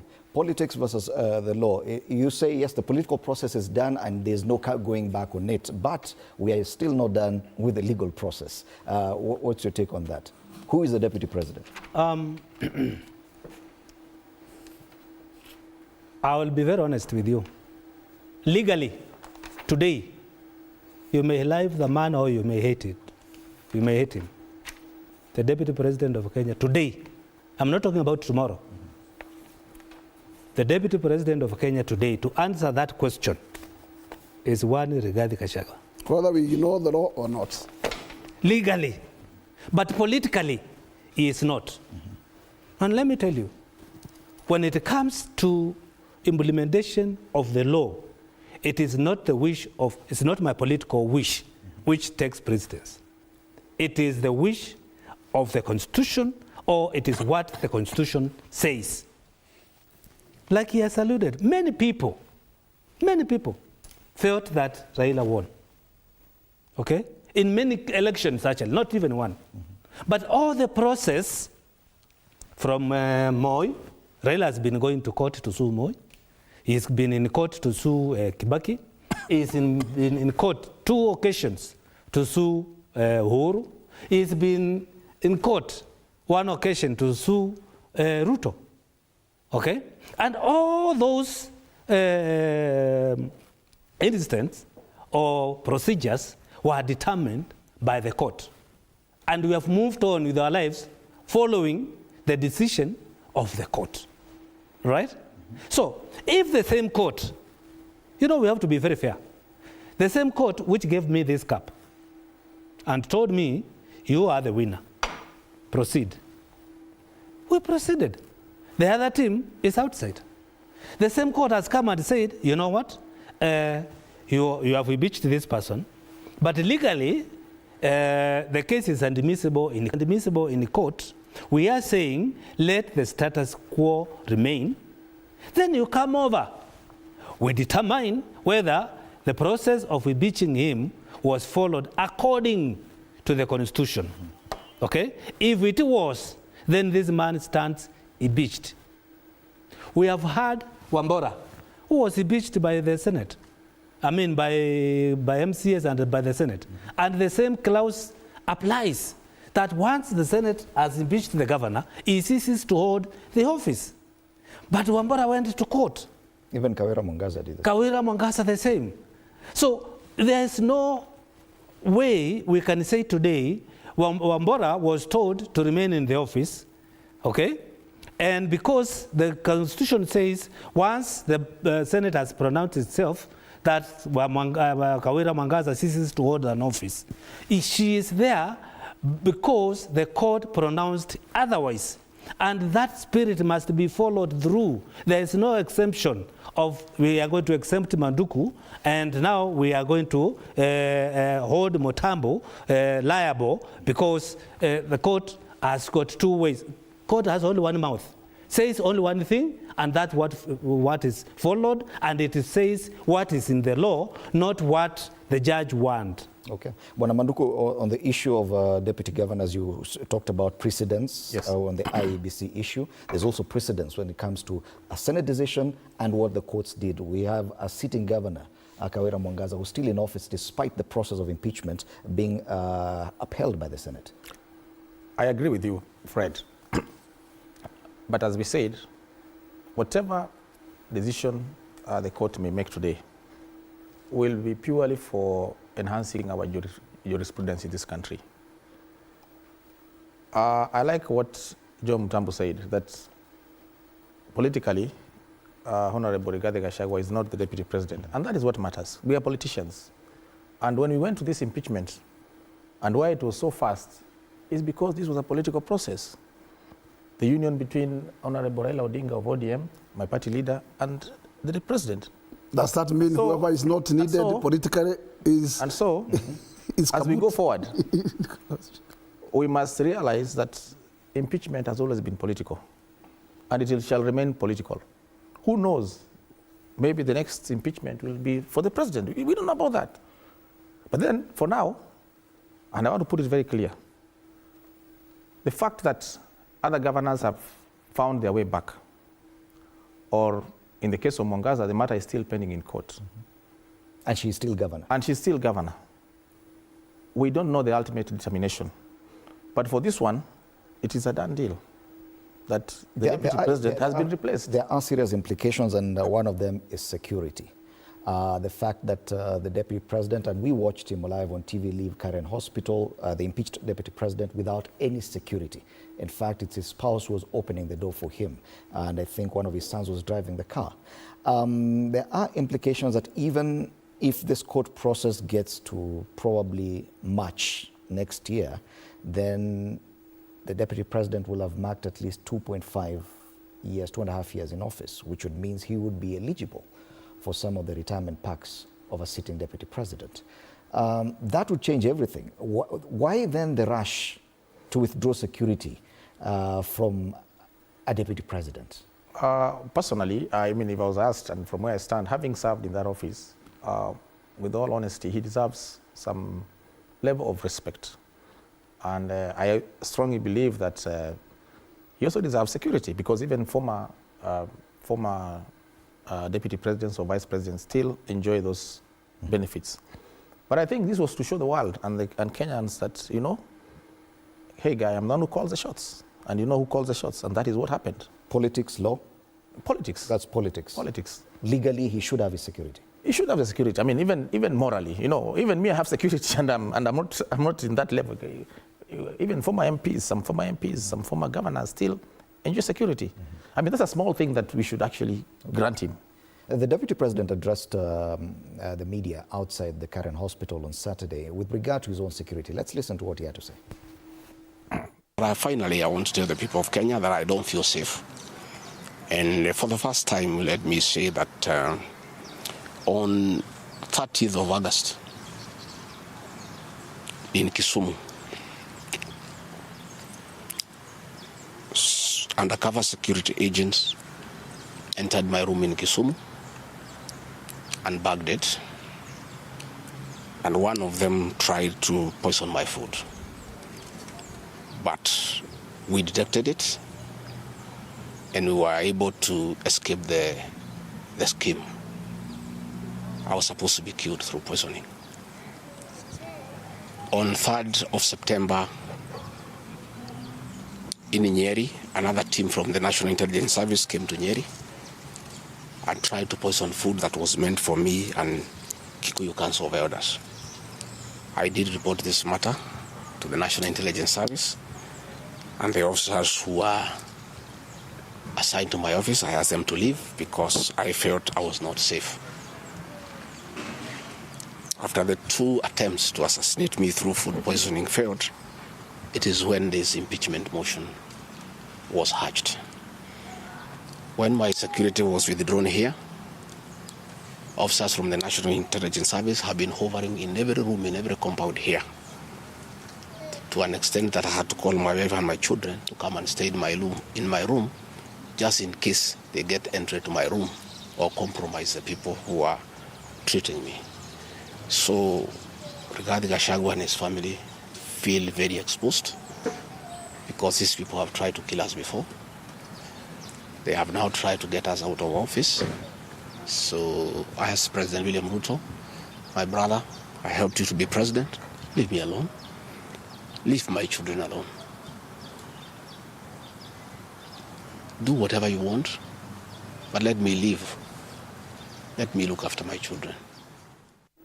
The impeached deputy president Rigathi Gachagua there talking about concerns around his personal security and that of his family after his security as deputy president was withdrawn following that upholding of the impeachment of the deputy president by the Senate, despite there being court injunctions. Bwana Gakuya, fine, politically the decision is he's not deputy president, but legally he is, and there are implications that if at all he is legally the deputy president, it means that he is a second in line. He's a next up in case of anything. As a country, we have someone of his status being guarded by watchmen, his gates, his own security is walking around and guarded. What does that say? In fact, this is a scenario where politically you may think that you are scoring anything politically. But I can tell you, this is a very pure interpretation that as much as the government wanted to show that it complied with that order, it only complied with that order on a very slight edge. And that's why I did say here, if the powers to swear in the deputy president were not anchored under judiciary, if it is the head of the civil service who has the duty to swear him in, like what happened to cabinet, I can tell you that Kidiki today could be the deputy president. But it is important to respect the law in totality.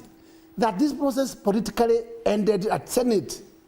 Allow now the other party to take its course. And let me tell you, even though the head of state was the one who was impeached, today he could have run to rescue, to safety, to the same court. So if that is the same route that anybody else who could be pushed to the end could redress, let us respect that destiny, and respect it to a very broad way, that whether Gachagua is no longer afraid of William Ruto. Constitutionally, if at the end of the day, the judiciary will find no merit on the matter to impeach him, and he found the process not fair to him, and ruled otherwise, in fact, whether we like it or not, whether we want to share with Gachagua, he will be back in office. Whether you give him security or not, either he will hire, and he will, but I would tell you that the president is not enjoying privileges and benefits from his own, from the taxpayers. The Deputy President office enjoys benefits and everything from the taxpayers. So William is losing nothing. So respect the law.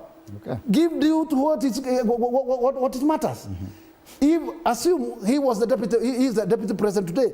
Assume Uhuru Kenyatta went to that level of impeachment. He wanted to cling to power until the last minute.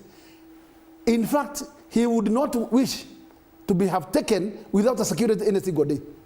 Okay. And the same case applies to his deputy. In fact, if the court today, I don't know whether today they will pronounce themselves or they clear the matter.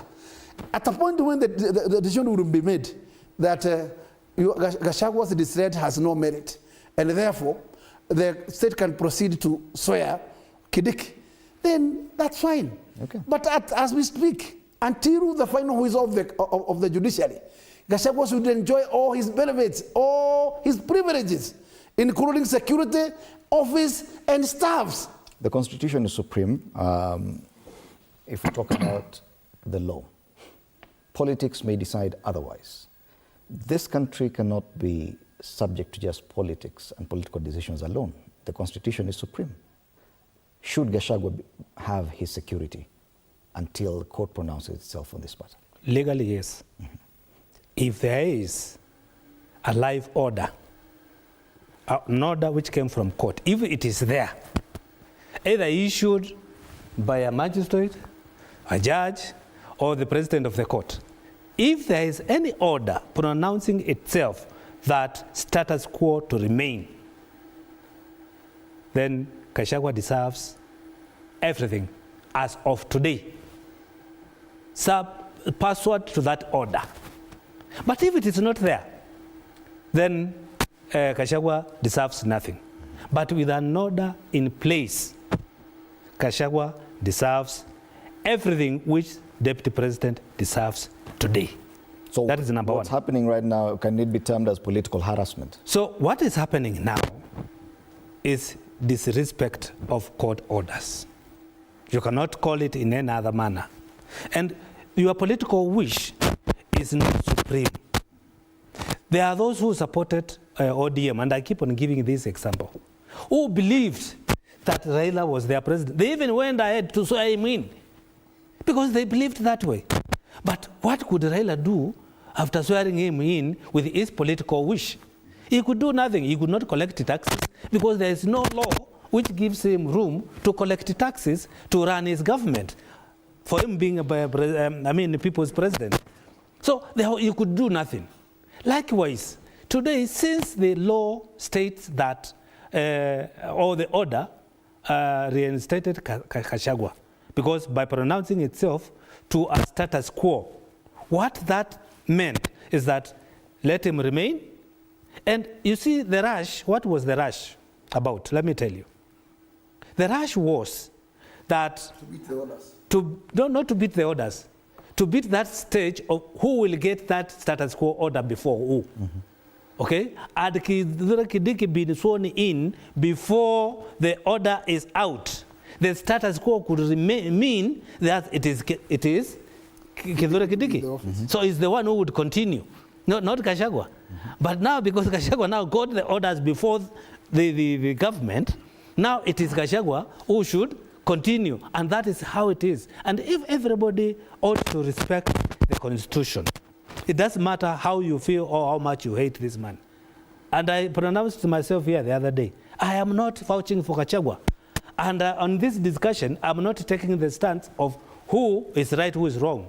I am on the aspect of the law, what the law says, and who need it. This is not about Ruto and Gachagua. It's about Kenyans and how other Kenyans should treat others in the future and what we should do when such instances occurs.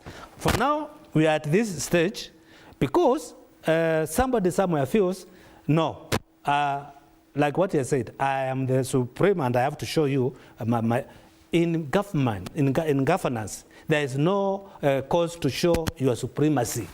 Because everything is underlined within the Constitution. Your powers are there within the Constitution, and you have to use them to the limitation. You cannot go overboard. And the political establishment appears to agree or acknowledge the fact that politics is not everything.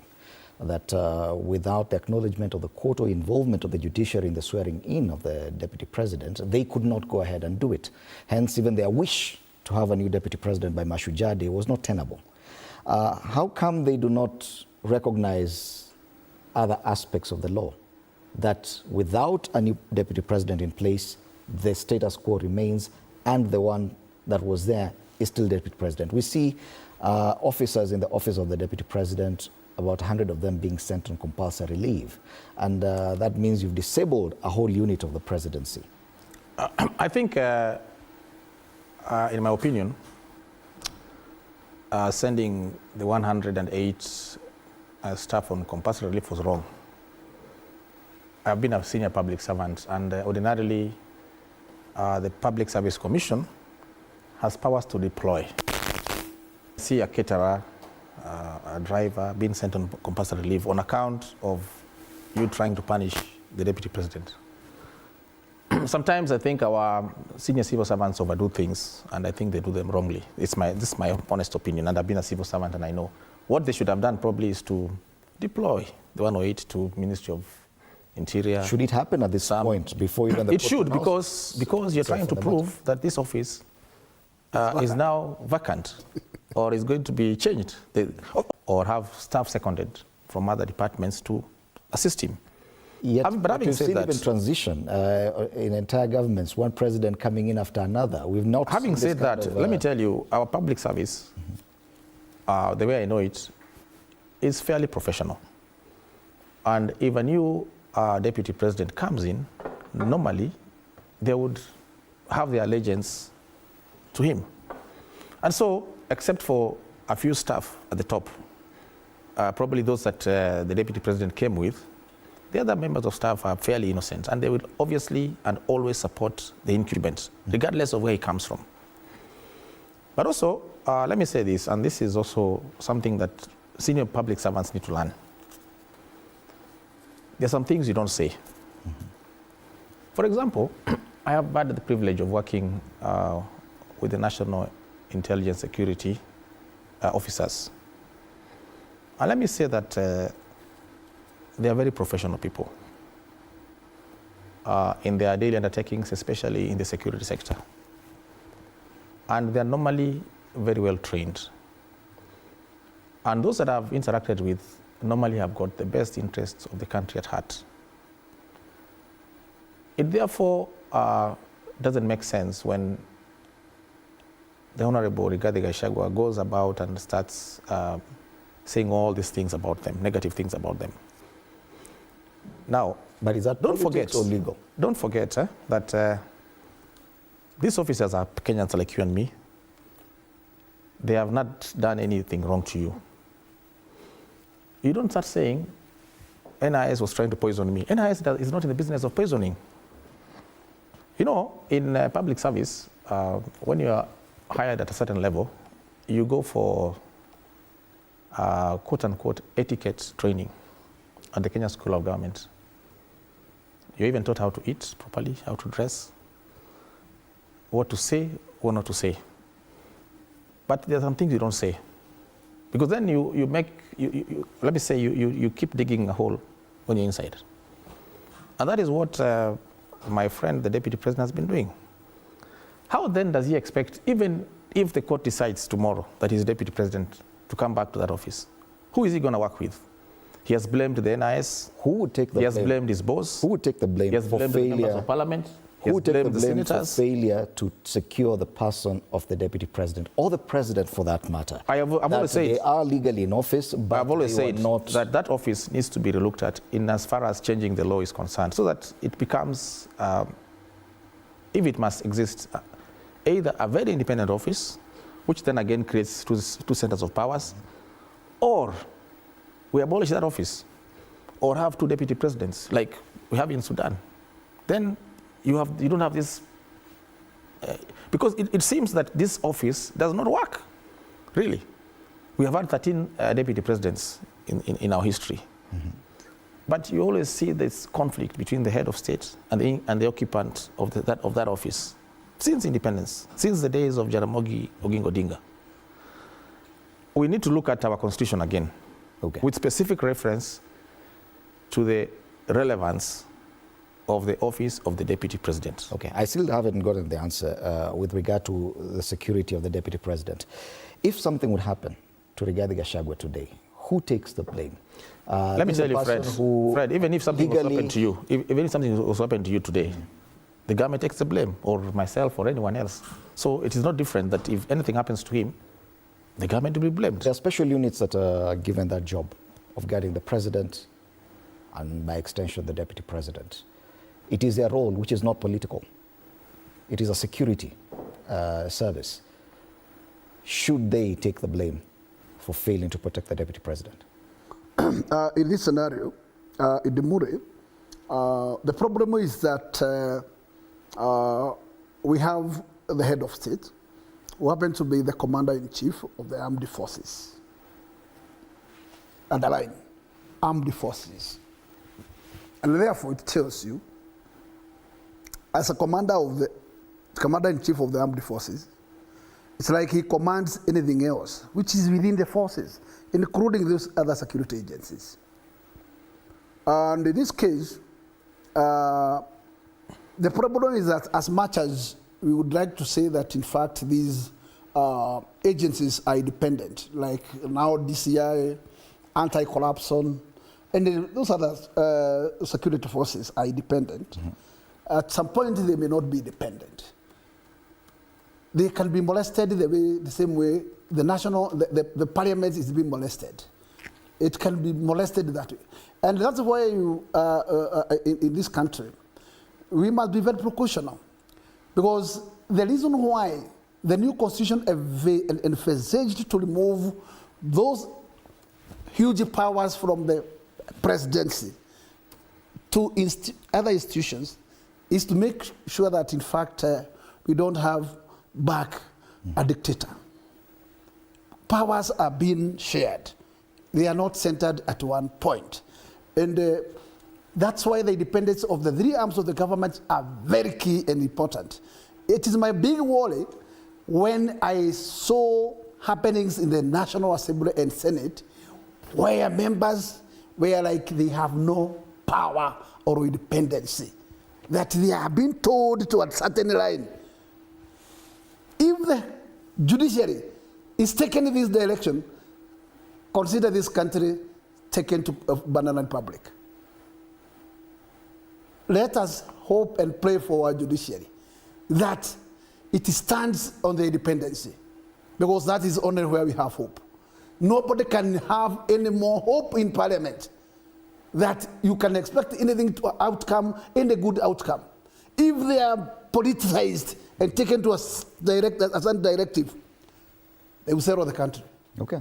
Bwana Mutambu, you are assertive that as we speak right now, Rigathi Gachagua is still deputy president, meaning he's second in line. In case of anything, and because it is contemplated in the Constitution, in case of the death of the president or exit of the president from that scene any minute now, Rigathi Gachagua would be president.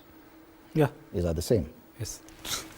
Then what is a hurry to do all these things, to remove people from his office, to deny him security at this time? Who should take the blame if at all the person of Rigathi Gachagua is harmed? The way, it cannot be put in any better way than what Maduka said. That yes, Gachagua being the deputy president of the Republic of Kenya, he deserves constitutionally more protection, right? That's why you see the protection of the president is not the same as of Maduku, or as of the speaker, or as of Chief Justice. It's less. For Chief Justice, it's less. For Maduku, it's maybe 1 or maximum 2. Okay. For me, it's either 1 or 2. But when it goes higher to the deputy president, and that is provided for, because they are supposed to be protected. And there are units which are there to support those offices. But the challenge we are having today, you can have a cow, you take it to the river. Here is water and it's not drinking. You cannot force it to drink. The water will just pass away. All right? The water will just continue flowing. I said it here that Gachagua dug his own pit, and he's now in that pit. Politically. He put himself there. Even for the security, for a person of a stature of a deputy president, because when Gachagua got the orders, he knew that he is the deputy president of the Republic of Kenya. Now you can imagine a deputy president of Kenya reputing that the people he is the head of, okay, because he is now the deputy, so he commands these people by extension. Are you saying the security agencies have leeway to decide who to protect or not, depending on how this person has treated or spoken about them? That the police service or the wrecker squad decides this person said something wrong about us, we cannot protect him? No. Police or security officers are very disciplined, so professional, okay? Actually, many politicians, including the sitting president when he was a deputy president, he pronounced or he said bad words against the IG. And behind him or around him, there were GSU officers. Those GSU officers, they never took off. They waited for him to finish his statement and they escorted him to his house. And tomorrow they came back and they saluted, they called him sir. So that is how our forces are disciplined. They don't listen, they don't hear what you say about them. They only concentrate with their job. Then the question is, was the decision to withdraw regarding Gachagua's security a political one? And do political decisions also include security services? It was a political decision. And these people work with orders. Okay? Even those who are guarding the president, if an order comes from somewhere above them and they are withdrawn, they will move. They will take an order. There is no police officer, because these security agencies are police officers, apart from maybe one or two who comes from army, and those they protect, from Air Force or whatever, they protect the president, the aide de camp. The rest are police officers, simple police officers, and they follow order. If they are told by their boss, don't report to work, they will not say, no, I protect the president, I have to report. They follow that order, okay? And the president may not even give them orders. They take orders from their boss. So if their boss was told, withdraw this, from now, they are above, the boss will do that. A political decision. A political decision. Okay. It's not the merit of how the police work. They follow what they've been told, and those are the orders, what they have been following. The orders come from... And for your information, let me tell you, for your information, it happens that once your term comes to an end, okay, and I think there was the presumption of them withdrawing, even though they were not supposed to be under any pressure to withdraw. During Moi time, let me give you an example, a story, because I have been there. Moi could fire a minister at 1 o'clock. And if you are a driver and a bodyguard driving that minister, you stop immediately and you ask him, Mose, unaenda wapi? Utachukua matatu? Because your job is finished. And the moment the president appoints you, there is a case of this, what was his name? The guy was appointed when he was in a bus. And he was he reached Nakuru. Awiti. When he was appointed the minister, he reached Nakuru, he alighted from a bus, he went to the PC, and he was given a Land Rover. That's how it works. So when Gachagua was impeached, okay, there is no law which says everything must remain until further notice. No. They had to follow what the law says. And that is where Madugu is coming in, saying that the Constitution says after the pronouncement of the Speaker, Gachagua ceases to hold office. That ceasement of holding the office, it ceases everything, including your driver. So the moment they hear the news, he will come and tell you, I must say, ukimaliza matibabu, itauba.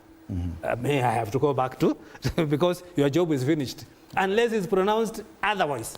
So that is the only way I can interpret it. Politics versus the law is a big headline of the front page of the Standard. And yes, there's a political decision, but there are legal consequences and also legal decisions to be made that will also matter in this debate. We wait to see what the judiciary will pronounce itself on later this morning and how consequential will that pronouncement be.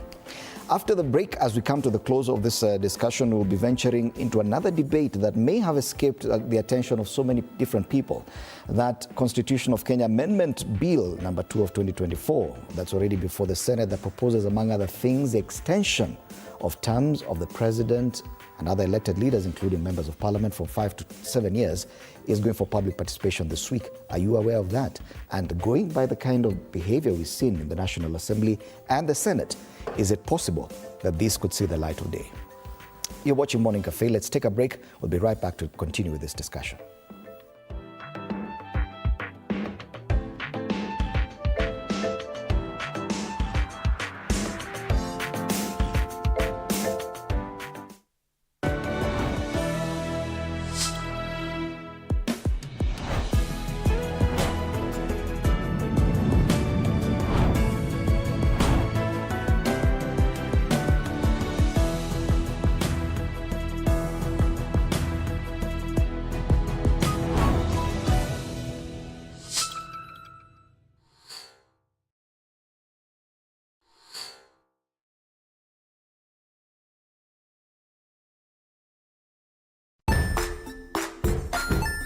Hey there, friends. Welcome to Kids on the Block, where fun and imagination come alive.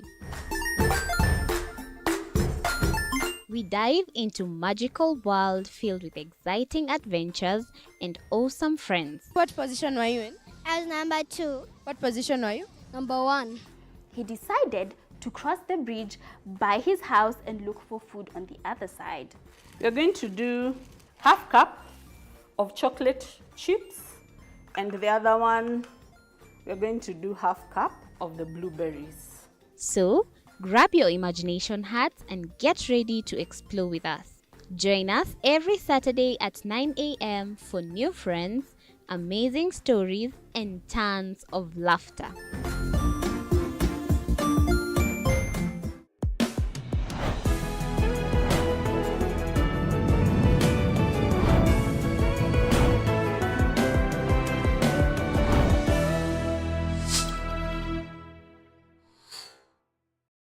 Join us as we explore the journeys of those who defy the odds and break barriers. We dive deep into the stories of triumph. Sometimes when parenting a child with a special need or whatever disability, family life becomes a bit complicated and you may end up raising the child on your own. Here, we inspire. I have a farm which one we showcase with other dyslexic youths and autism how to farm. Motivate. It's never easy, but what we do, the best thing is to work with another parent who has an elder child than yours. And break through the barriers one story at a time. Push your boundaries beyond the limit. Saturdays at 8 p.m.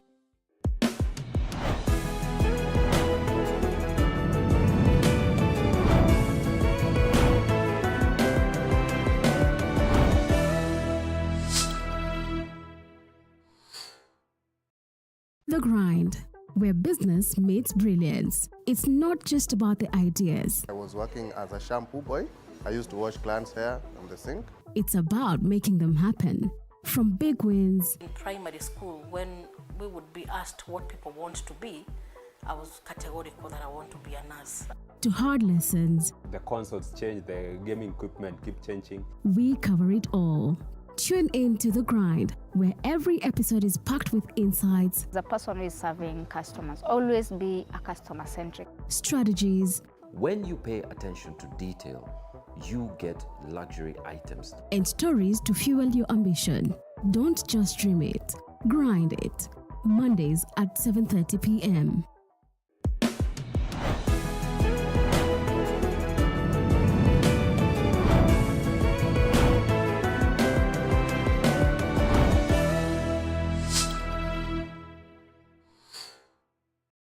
Jiunge nasi tunapoangazia safari za viongozi bora.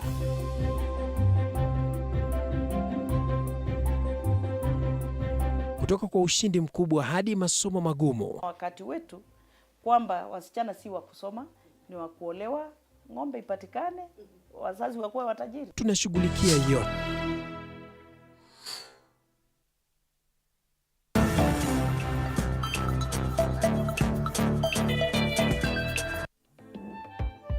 Welcome back. You're still watching Morning Cafe right here at TV47 with me, Fred Indimuli. We continue looking at the big stories. Of course, the impeachment of the deputy president, still big headlines throughout the country and across all the dailies. I want us to move on to another conversation, and I'm still in studio with Daniel Manduku, MP Nyaribari Masaba, Joe Mutambo, former MP Mwengi Central, and James Gakuya, MP Embakasi North. I'm looking at, I think this was a newspaper notice from the 13th Parliament of, this is the third session of the Senate, and talks about the invitation for submission of memorandum and public hearing on the matter of the Constitution of Kenya Amendment Bill number 2 of 2024. And this is a bill that proposes to amend the Constitution and amend, among other things, the provision of term limits to extend from the current 5 years to 7 years for not just the president alone, governors, senators, members of the National Assembly, as well as members of county assemblies. There are other proposals there, including the creation of the office of Prime Minister. Some of these provisions already provided for in the NADCO report, whose fate we don't know till now. Now, this Friday, 25th of October, 2024, is when members of the public are being invited to give their views on this matter. Now, given the kind of behavior we've seen in the National Assembly, that supermajority which previously had not been that easy to achieve, this time we're seeing big numbers, 286, 282 members voting in one direction, 291, which is way above the supermajority of 233, which could actually make the possibility of amending the Constitution, which 14 years later has proven impossible till now, could make it a reality. Do you see this bill seeing the light of day, Bwana Manduku? Fred, you know, the powers to make laws lies with not only members of parliament, but also with the public. Why do I say that? Now, this proposal seeks to significantly alter the structure of government. And you remember the various court rulings that have been held in as far as amending the Constitution to alter the structure of government have always said that there must be a referendum. And so I think the public should sit pretty and know that ultimately there will be a referendum if this proposal sees the light of day by gathering a two-thirds majority both in the National Assembly and in the Senate. But don't forget that, as you rightly put it, there was a proposal in the National Dialogue Committee report, the NADCO report, to increase the term limits for senators from the current 5 years to 7 years. And I think the proponent of this law must have borrowed a leaf from that provision. And in his wisdom thought that why should you only amend the term limits for the senators and not for the members of parliament, the county assemblies, the governors, the president, and all the other elected leaders. And so I'm comfortable because once this law comes to the second reading, it will be subject to public participation, which is now what is before you. And thereafter, if the Senate passes this bill, then it will come to the National Assembly. And if the National Assembly passes the bill, this bill must go for referendum, where every Kenyan has the right to participate and have his views aired. But the comfort I want to give the nation is that even if this bill passes through, it can only be applicable in the next parliament, not the current parliament. And so it's not that members of parliament are selfish or that they want to reap maximum gain from this provision. It is that if the government, if the nation wants to amend term limits, then those term limits shall be effective from the year 2027 going forward. Okay. Now, something curious has happened on social media with regard to this debate. 4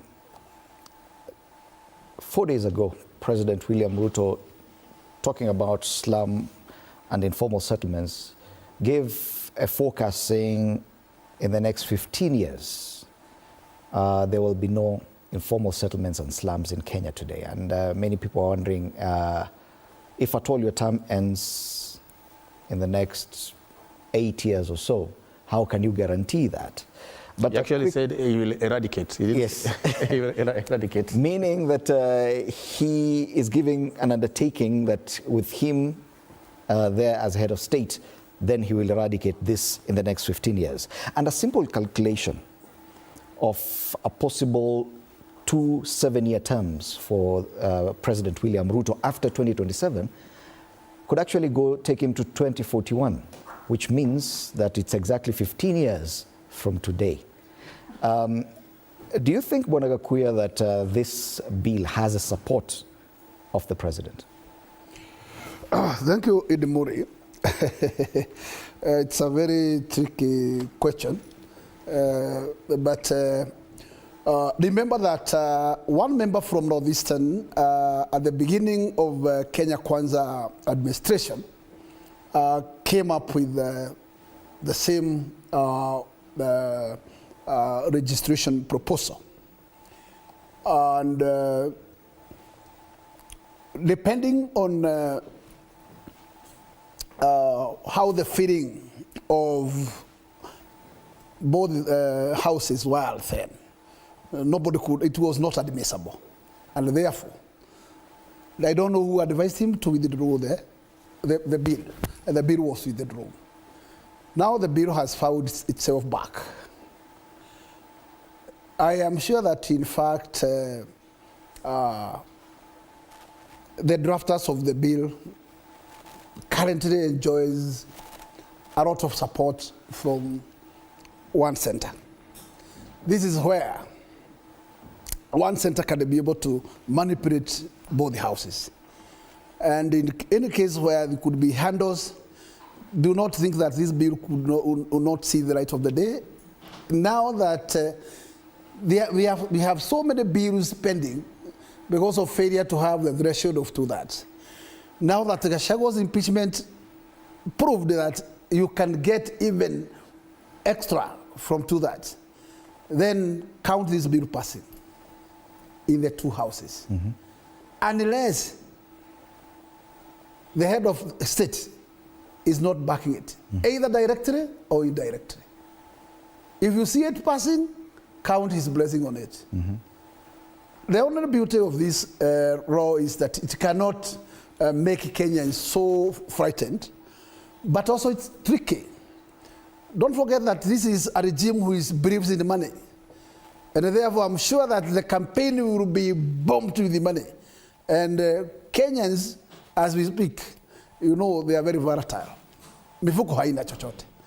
Maybe they can be influenced by money and find themselves passing the same in a referendum. And if such a situation arrives, then we are done as a country.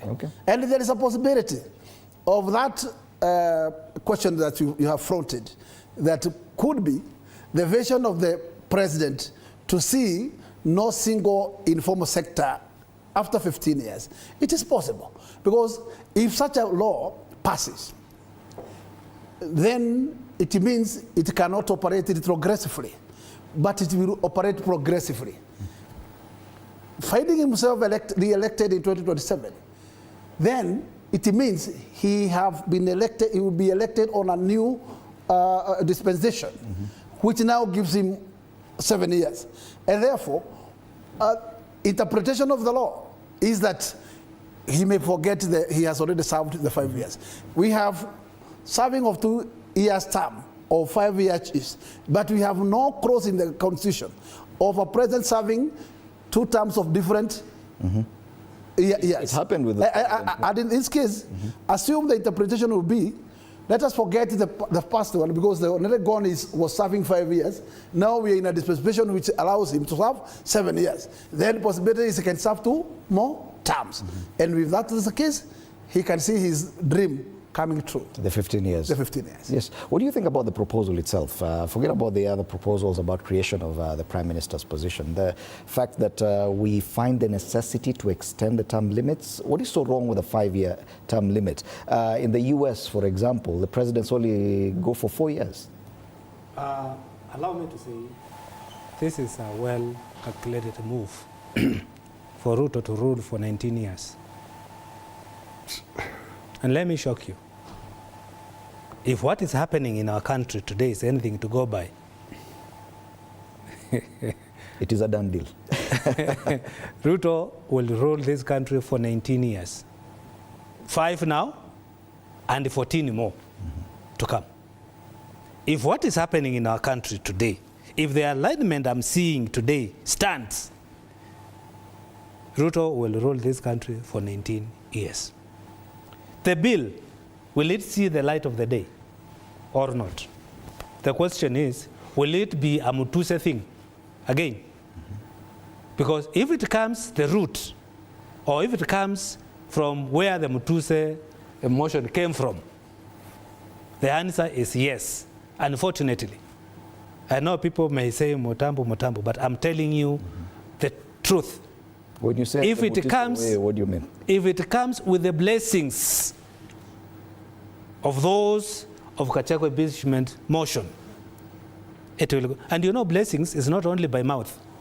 You know, blessings comes in many ways. That motion of Mutuse was blessed from somewhere, and with those blessings, no member of Parliament or Senate wanted to hear nothing else. Whether right or wrong, it was to impeach the president. If this motion comes with the same feelings or with the same ideologies from the same quarters, okay? And I know Kenyans are very wise nowadays. They know what Mtambo is talking about. If it comes from that route and the current ongoings or the current political landscape remains the same, with the Baba supporting Ruto, with the Western supporting Ruto, okay? It's a done deal because it will be all about numbers. And when we go to the referendum, it is the same outcome we'll get. Who is supporting it? Who is financing it? Who is bankrolling the whole exercise? Okay? And who is behind it? So if it is the same, because I have not seen any opposition to oppose anything brought by the government today. There isn't. The only person who is out there trying to do, but he don't have the muscle, okay, is my good friend, my former party leader, Kalonzo Musyoka, is the one talking here with Kioni and Eugene. But when you look at that, do they have the impotence of taking this country to the next level? And what do they need to do? Have they done what they need to do?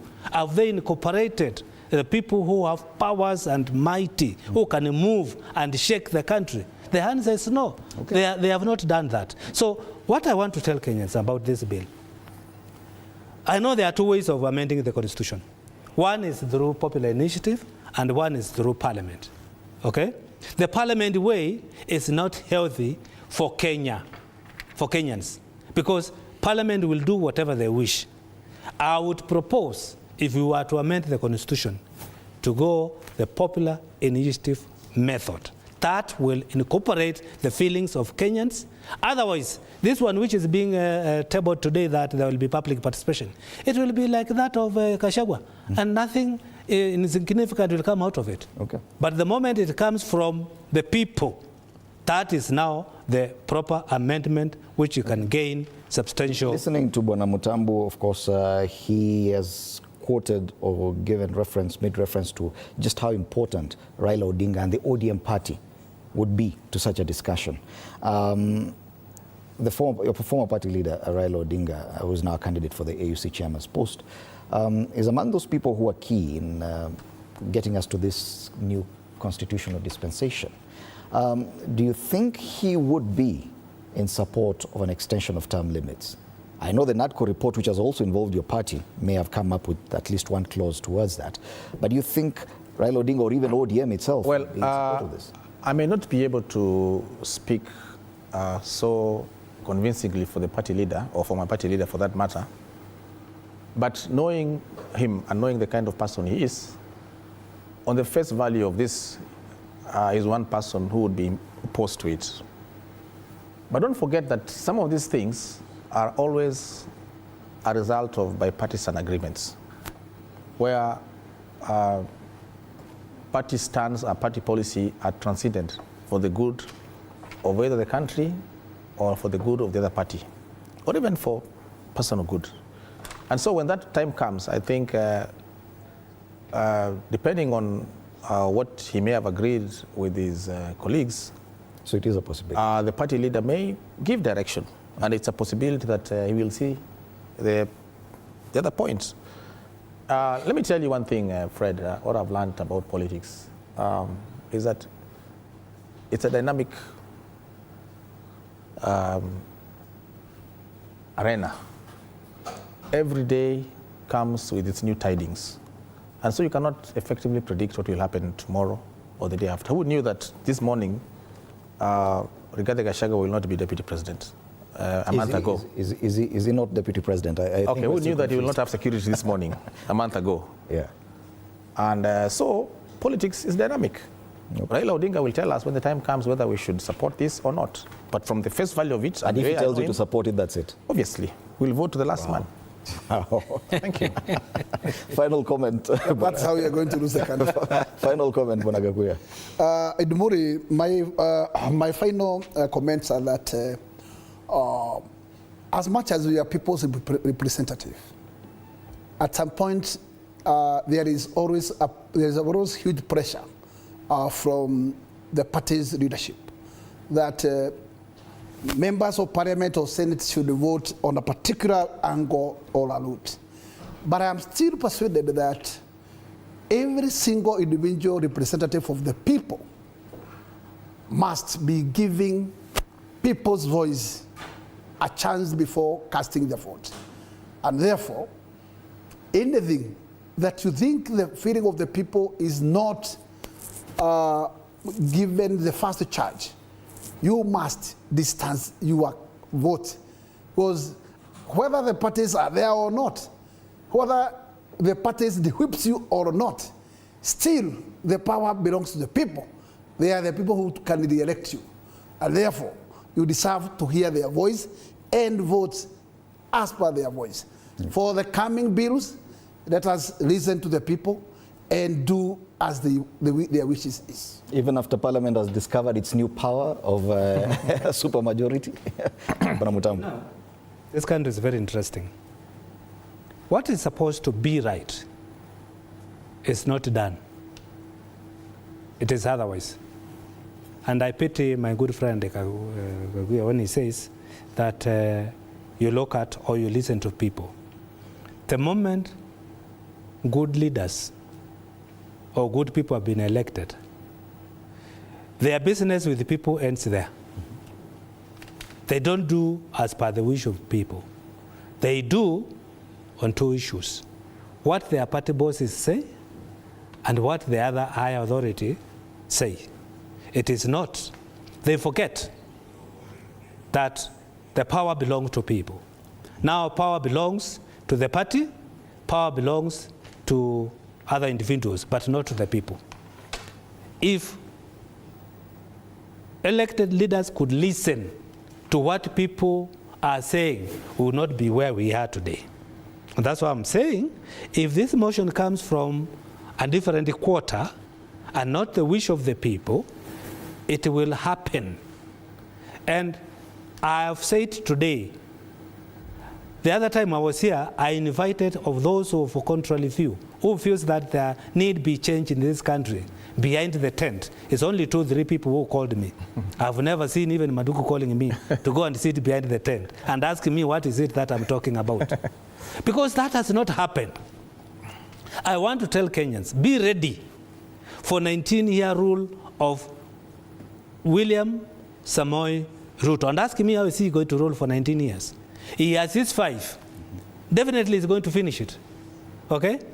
Now here we are being treated to an introduction of a bill which will amend the term limit to 7 of 2 terms. So those are another 14 years.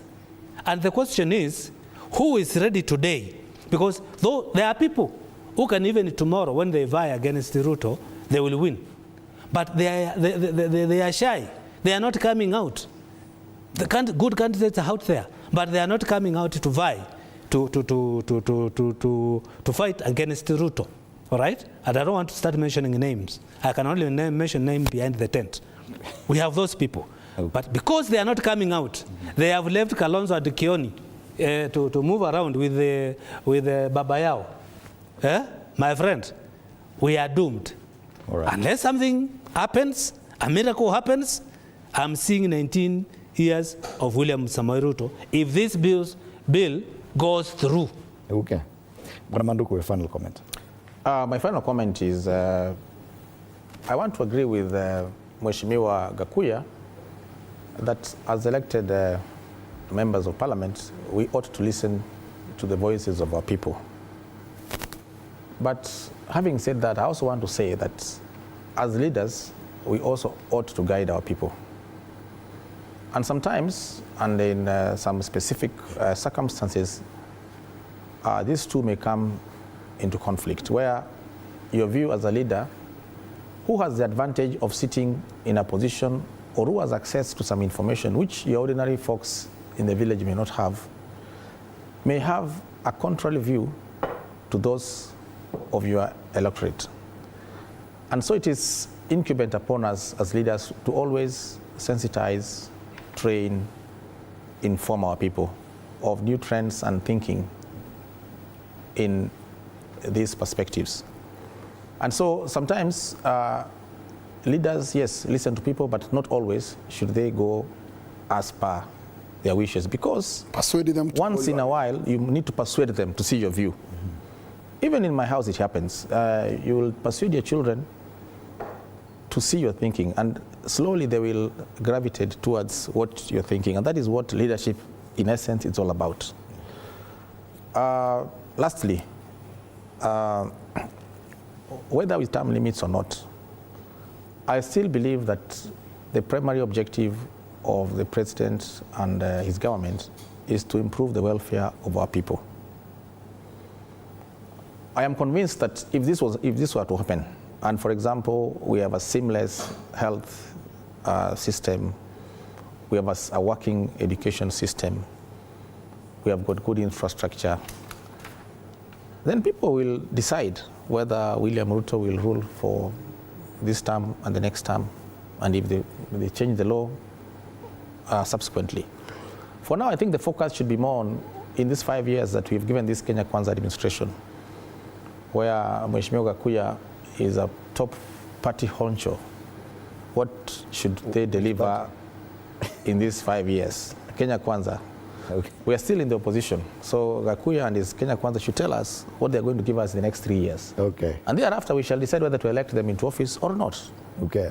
Thank you. Yes, there's already a notice out inviting submission of memoranda and public hearing this Friday on the matter of the Constitution of Kenya Amendment Bill number 2 of 2024, which is before the Senate. And this is one that proposes, among other things, the extension of term limits for all elected leaders from 5 to 7 years. And according to what we've seen, and according to what the members of Parliament are telling us, this could very well be a possibility in the next few months. That is what the Senate says. Thank you so much, Daniel Manduku, MP Nyaribari Masaba, Joe Mutambo, former MP Mwingi Central, and James Gachagua, MP Embakasi North. Remember, the big discussion today is still with the impeachment of the Deputy President. The matters are before court today. Whatever the court decides will have serious implications on whether or not the Deputy President designate will be sworn in or will have to wait longer.